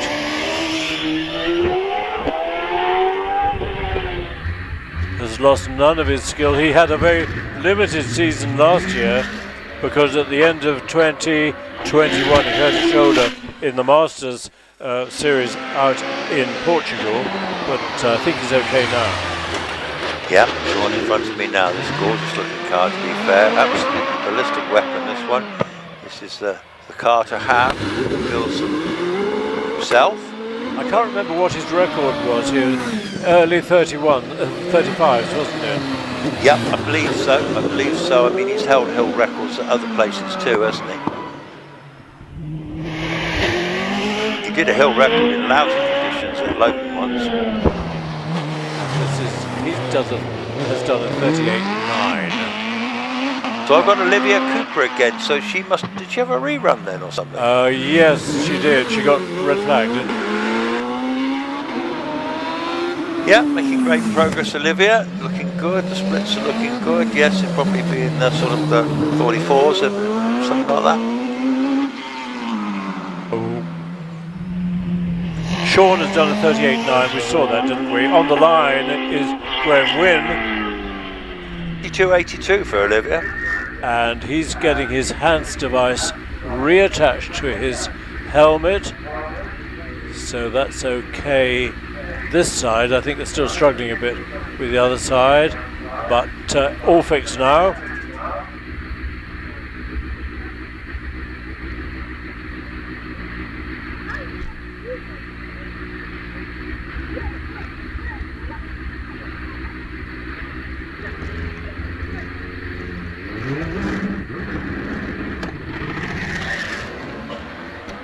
Two point 2.68 off the line and only 98, so not quite as quick off the line as his previous runs. Let's see what his previous run. He did a 14.54 last time. I think he might struggle to match that this time. Let's see. I don't know if the track's slow. Oh, he had a bit of a slow out of Pardon, didn't he? He had a big slide out of Pardon, had to lift right off. That'll cost him a second or two, I would think. So this one might be in the 42s-ish. We shall see. A bit more than that. 42.10, that's okay. On the money there, boy. On the money. 42.10. Now is this Lindsay bringing the... We've got a replay on the screen of Graham out of Pardon, really putting the power down, and wow, he managed to gather it together rather than plonk it in the trees. Lindsay, has the engine still running?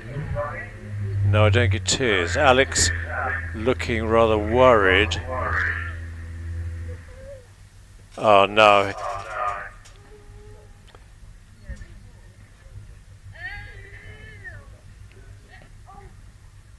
Here comes Al Smith from DJ with the battery.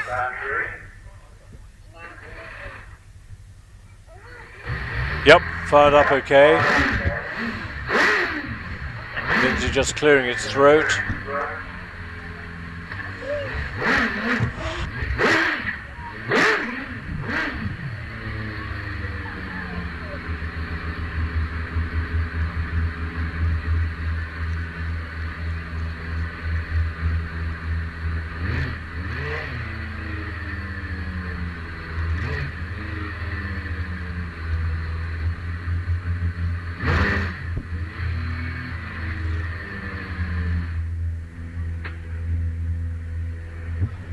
Now, for some reason, she has been stopped. Alex saw something happening that he didn't like the look of.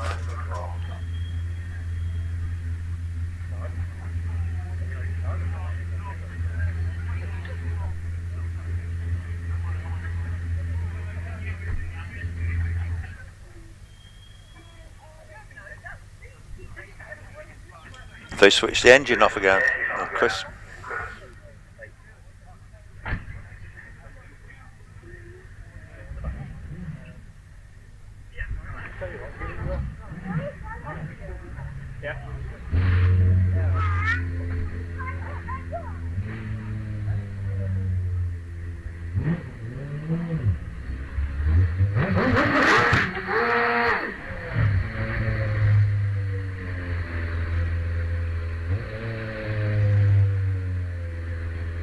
So I'm afraid Lindsay is hopping out of the Firestorm, and Alex is looking a bit concerned. I hope. In the meantime, Jack Cottrell leaves the line in Laura Cosworth with a 2.42 start and 97 under the bridge. Chris. Yep, okay, I've got Jack now. Yes, nice steady progress around the Tories, screams his way down towards Pardon. Engine sounds great as it does. I heard it when it revved off the line. It sounded really clean. Those IndyCar engines are lovely, actually. They do certainly rev beautifully, don't they? I'm sorry to hear about Alex's car, Lindsay's car. It's a mystery because it sounded okay, but they were waving at her to turn the engine off and pulled it back off the line. We'll find out. Jack Cottrell, 40.48. Not quite as quick as his second run. Lovely to see Sue Young back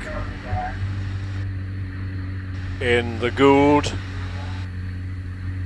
with its 4-litre Cosworth engine, and Derek's had to do a lot of work to refettle this car. She's off the line in a 2.34, that's okay.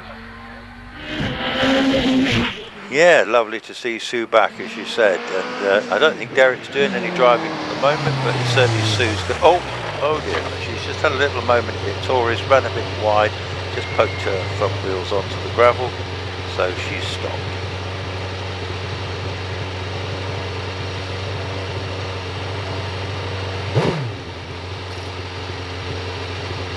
Now, do these cars have a reverse gear, Chris, or is it... I don't know, but I don't think she wants to reverse it. And the marshals certainly don't want her to reverse it, so they should be running like March hares, as you can see, and they'll give her a push back.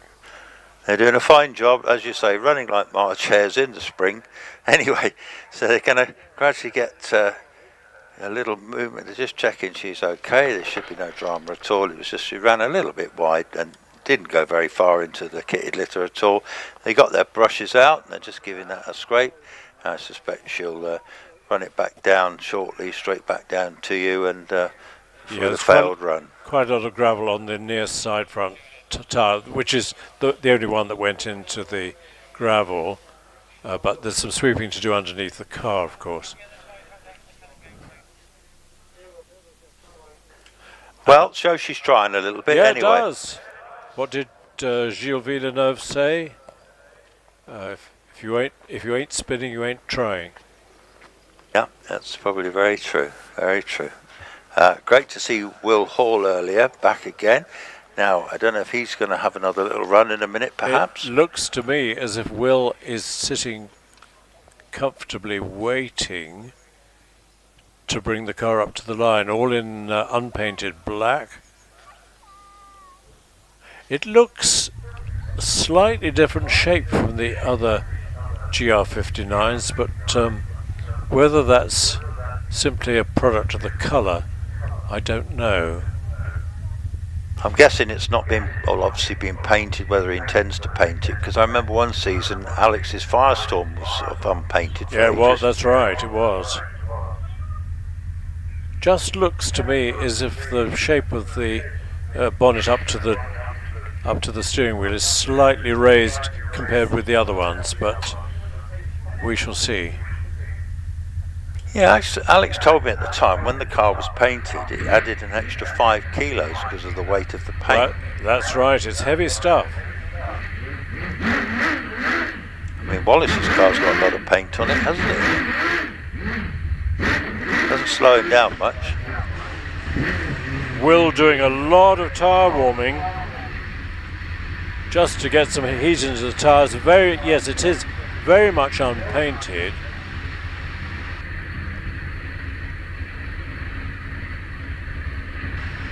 And I do think it's a slightly different bonnet shape to the other GR59s. Have to wait until Matthew comes along.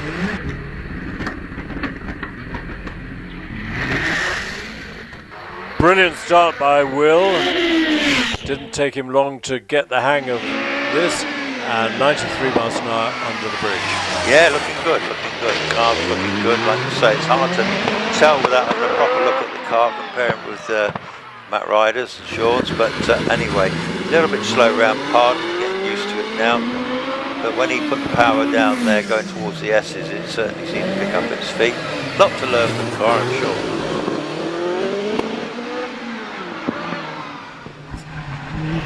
So 33.93 on the way into And a 39.56. That's okay. That'll do nicely for practice. Steve Owen has got gloves to match the bright green bodywork on the car.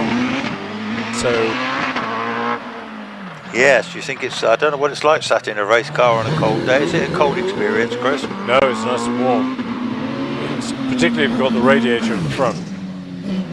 Oh right, I didn't know that.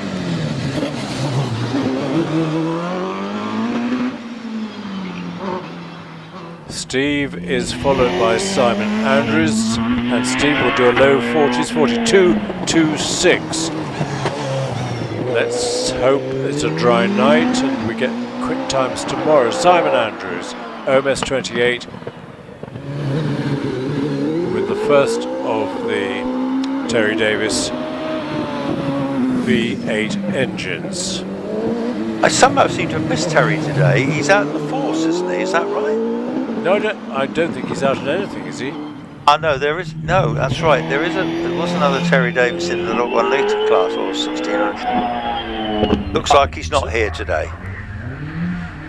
That was Simon Andrews doing a 42.77, which is pretty good. Now this is William Rothwich. We are debating whether this is the Zach Zammit. Yeah, it's just the turbo on it that's sort of throwing me a bit. Oh no, this is William. He's got a new engine in this car this winter. He's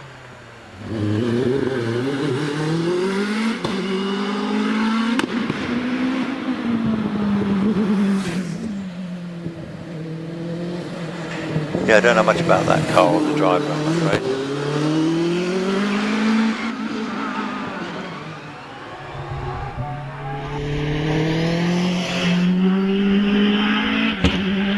Yeah, Terry Graves just going by me now in the wall.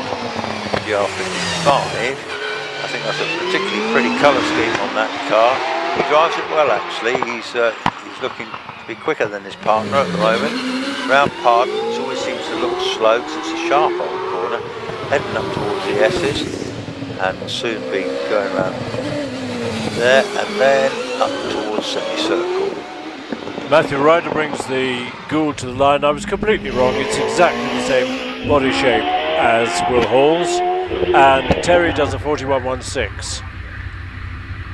Matthew's previous best time 37.79. Yep, got Matthew in sight here.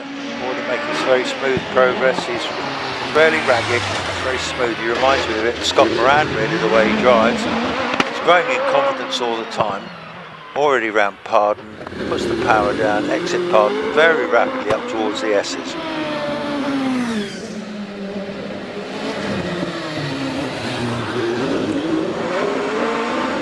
Matthew, lovely line through and out with top road corner, and 37.83. Fractionally slower than practice run 2. Liam locks the wheels slightly on the way into Torres, but find no problems. Yep, already around Pardon, going on his way up towards the S's, powering up there, growing in confidence. They haven't been out before this weekend, so tomorrow should be better again for them.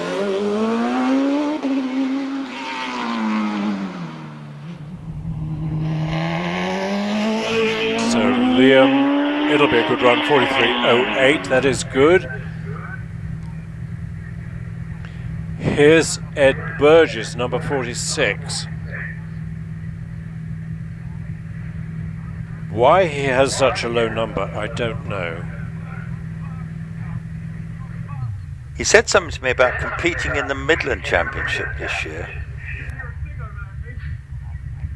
Yeah, I don't think he's in the British Championship.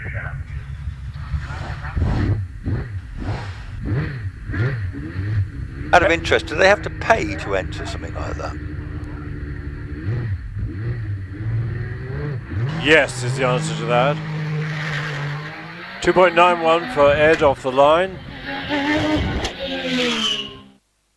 But he's going very slowly. Only 58 under the bridge. He's grinding to a stop before it, Torres. I think he's... Something might have broken, or it's not right. And is he going to go back to the paddock? No, he's carrying on his run, but very slowly going up towards Pardon. He's going on up the hill. I'm not sure why, but actually probably that's a quicker solution than a whole lot of red flag nonsense and having to go back down. Let's hope he gets to the top of the hill reasonably quickly. We don't want delays at this time of day. He's still running, and he's going to be heading up towards semicircle. He's probably in first or second gear by the sound of it. Yeah, he's going around semicircle, so he'll be probably making it to the finish and then come back down the relief road.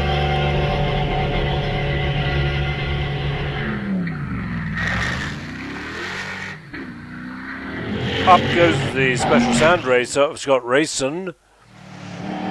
Lovely, this is absolutely fabulous. The best sanding guy in today. Must be an absolute blooming handful to drive.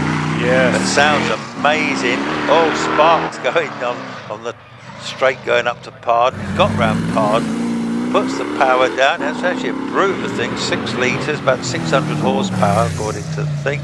Fantastic, good on him. It seems to handle pretty well. You'd expect it to want to plough straight on, but it's okay.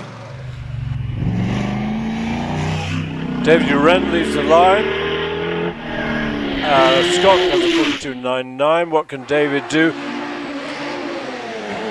He is number 6. So he was 6th in the championship last year. On the line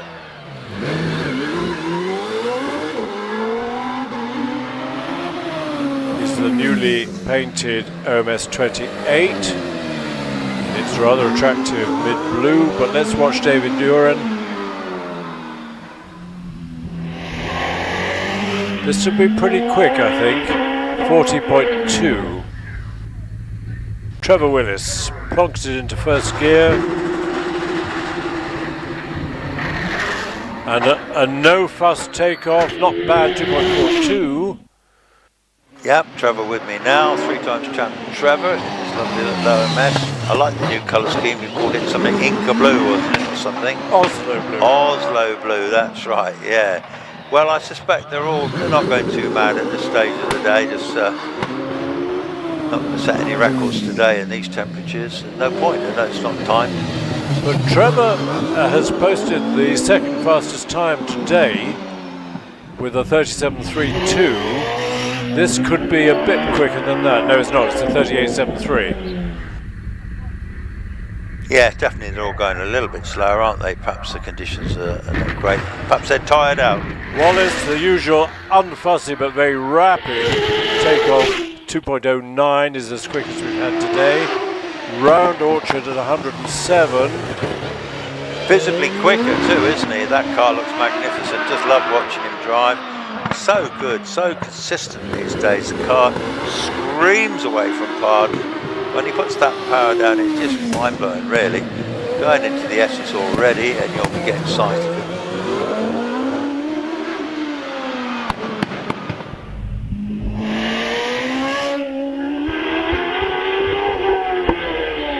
.37.71. Thank you, Wallace. You showed the way.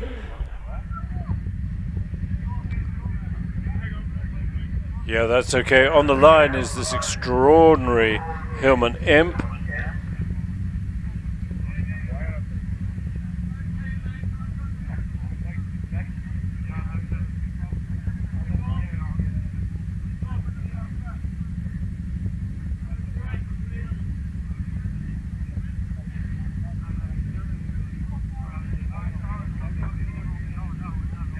Grant Sinclair in the Maguire Space Frame Imp. So it's a Space Frame racing car chassis with a Hillman Imp body plonked on top.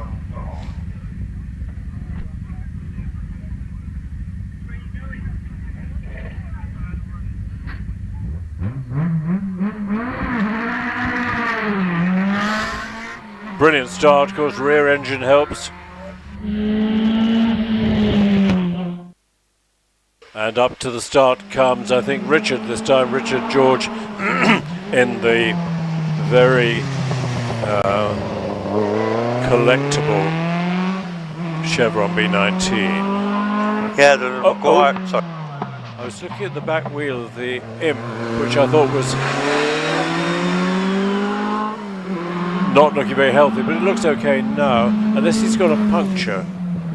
Yeah, he seems to be making sort of reasonable progress up the hill, to be fair. Perhaps, I think, yeah, Richard George is already at the Tory, so I think the Imp is going slower perhaps than he normally would.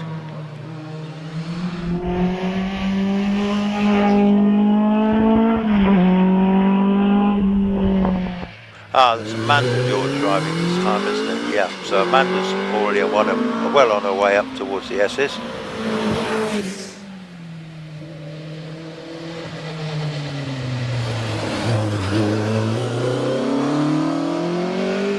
Amanda take it relatively easily.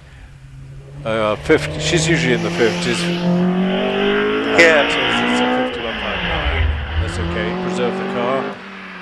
Followed by Martin Jones in this delightful Brabham BT21.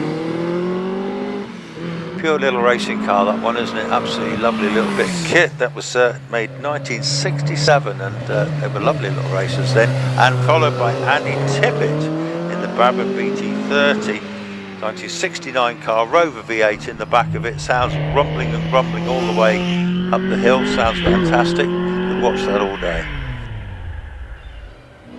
49.99 for Martin Jones. Andy's still running, of course, into and through the S's. Car built by Brabham in the era when the cars had great big wings on the top of long sticks, and they all broke. And in the Spanish Grand Prix, there was a terrible accident caused by these very high-mounted wings. Andy Tippett, 49.38. Here comes Tom. So, oh no, Tom has had a couple of runs already. 47.75. He's quick. He's not as quick as Richard. Pretty little car, that Malik, isn't it? Done a lot of history, that car, and Yes, it is. very effective little hill climb car and well driven. And let's say Richard is quicker, but lovely car.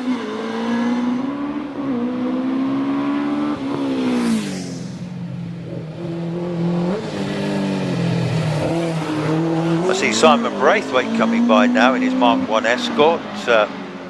Beautifully constructed car. This is, you spend a lot of time when you look over the car. It's just immaculate, and all the engineering on it is beautifully done. Tom Brown, 44.84. Simon Braithwaite, flared wheel arches on the Escort.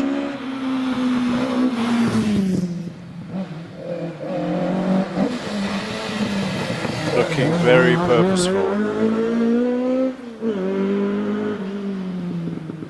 Triumph Vitesse on the hill of Alistair Clark.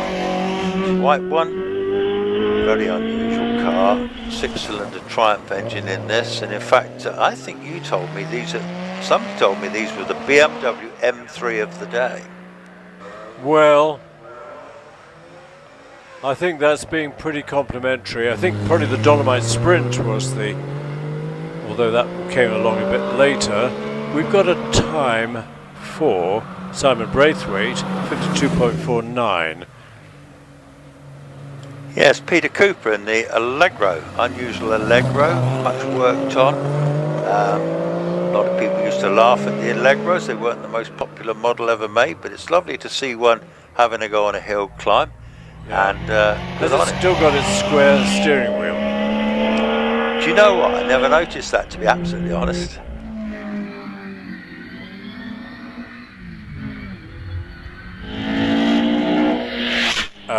The Vitesse has recorded a 68.01,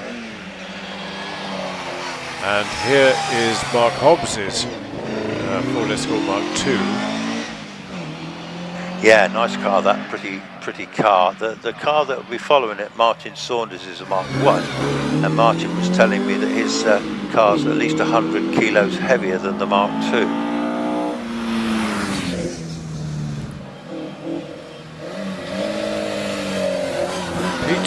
Cooper 62-1. Mark Hobbs still on his way. Martin Saunders on the line is off the line, number 28. That's the Escort Mark 1. On the line, the Reliant Scimitar Coupe of Gary Cox. 3-litre Ford V6 Essex engine. Here's the Mark 1 Escort of Martin Saunders. Very nice paint job. Yeah, I've got Gary Cox too. I'm quite fond of this. I think he calls it banana, doesn't he, or something like that. Yeah, but it actually is quick. It Lowton the other week, it won the class actually, and that was good to see.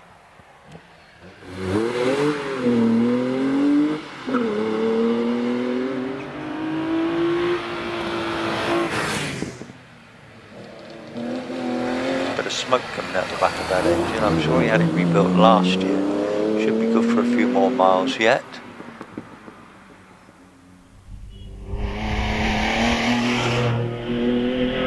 So Martin Saunders 53.79, Gary Cox nearing the finish and does so with a 50.66. Now Henry Mitchell, number 33 in the Clan Crusader, does look sort of Ginetta-ish, but were they built down in Wales, the Clan Crusader? It's possible actually. Certainly the Darians were built in Wales, but they were quite popular back in the day with the little mechanicals in them. But they could have, I don't know where they fell by the wayside. I don't quite know what happened to them.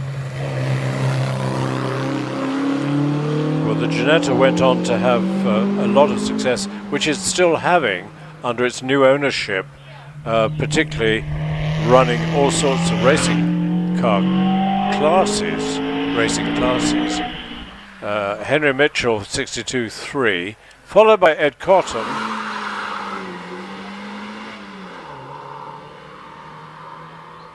I raced against his dad at Donington Park. He had the A-type Connaught. I was in a Cooper Bristol. We had a bit of a dice as far as I remember. Yes, nice to remember such memories. Yes, so we've got the MX-5 at Cotton, and we've got Malcolm Evans car number 50. That's the Yaris, isn't it? I couldn't believe how slippery Donington Park was, the circuit was, early in the morning for practice when all night airplanes had been taking off and dripping aviation fuel. That's very interesting. I never thought of something like that, to be fair. Yes, because they do they sometimes dump fuel, don't they? They do. But there's probably on takeoff, there's always a bit of surplus fuel going through. Yes, and it's paraffin, isn't it, Chris? Kerosene, yeah, basically. Yeah. We got the XK120 on the line. That's such a lovely car.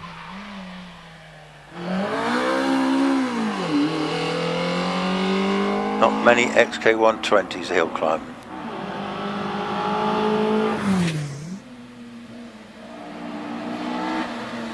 Mark Maynard hurls the little imp round the S's with gay abandon, and let's have a look. Yeah, wow! Really heaving it round the semicircle to record a 54.6. The XK is on its way. Nice number plate too. Looks terribly authentic, doesn't it, actually? Very, yeah. It looks beautiful in those colours as well, to be fair. Like you say, there was the XK140s followed, and the 150s. I can't remember an XK130. There never was one. Yes, my sister's husband used to race 120s at one time, and yeah, had some good dices over the years. I've got some old photographs of him doing it. Chris, you're losing strength in your index finger. Yeah, I think you're probably right, actually. Yeah, I think I need one of those flick switches I can just leave on or leave off. I must ask Rupert Marks whether it's his Brescia that's taking people up the hill tomorrow. So be warned, if you're coming tomorrow, there's a raffle, and the prize is a ride up the hill in or on a Brescia Bugatti. Might well be this one. Oh, is it a two-seater? Is it? I can't see from here. It's a two-seater, yes.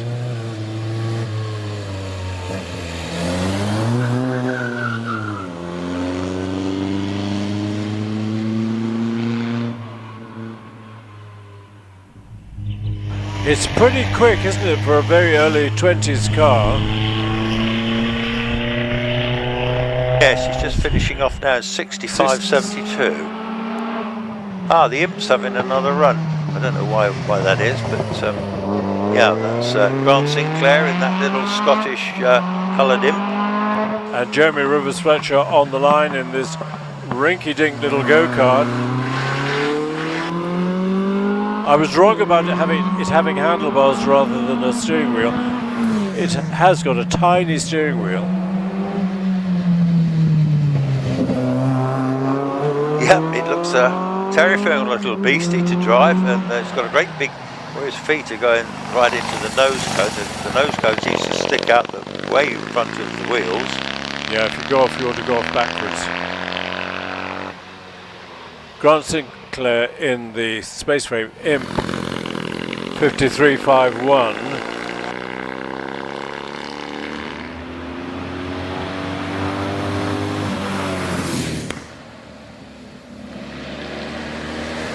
Yeah, I've got Richard Brown in front of me in the Malloch again, and we've got two Mallochs here today. We've got the blue one as well, haven't we? Yeah. Rivers, Jeremy finishes with a 62.1. He's followed by Richard Brown, who'll be a bit quicker.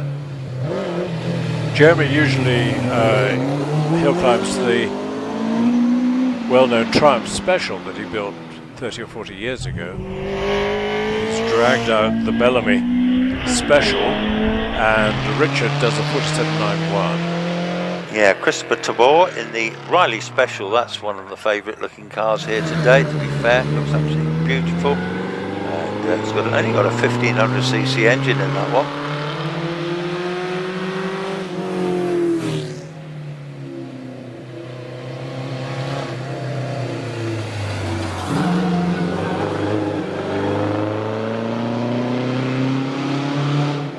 Tom Mogurossi, car number 52 in the Twingo, which he's competed with for quite a while. Chris Tabor over the line with a 61.68. Here's the little, not the rear engine one that came along later. This is the front engined Twingo. Yes, he has been running it for a few years now, hasn't he? So he knows his way around the place. And yeah, deceptively quick little cars, aren't they? They're very small, but what are they, 1400cc? Car coming to the line may well be the last runner today.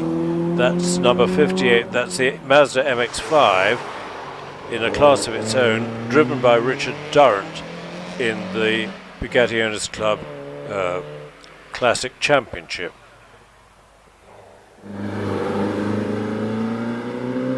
Sorry, that's a little Alpha I can see in front of me now. Little Alpha Gila, is it?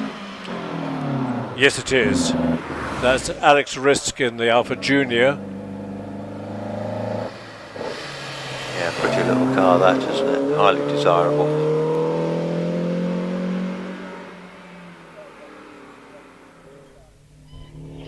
Yeah, Richard Durrant in a little soft-top Mazda there with the hood up. That's coming up the hill, the green one. Alex Risk records a 59.86. Will Goff, now he just did one run. He was in the Alfa Romeo 4C, wasn't he? Yes, so he was. Maybe he had a home engagement. But it looks as if the Mazda is bringing up the tail of the field.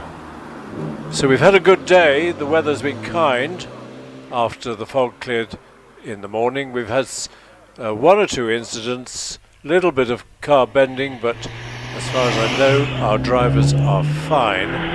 Richard Durrant, a 66.12. So thanks for coming if you're here. Thanks for watching on screen if that's what you're doing. Many thanks as always to our marshals doing the usual brilliant job, and to our organising team and our course controllers. It's hard work for everybody, but my goodness, it's enjoyable. Chris, I will talk to you again tomorrow. I'm going to zip off home fairly smartish. So I'll catch you in the morning. Thank you very much for today, and thank you everybody, and we'll see you tomorrow. Good night, everybody. We'd like to take this opportunity to introduce our live stream partner for today's British Hillclimb Championship and Cup meeting, Footman James. BHC Cup main sponsors, Footman James, have been at the heart of the classic vehicle movement for over 35 years and provide specialist classic vehicle insurance cover to owners, collectors, restorers and traders. Their classic car and classic bike insurance policies come with show and events cover as standard. Plus, you can tailor your policy to suit your needs with their flexible FJ Plus options. These options have everything from agreed value to track day cover. To find out more, please visit www.footmanjames.co.uk.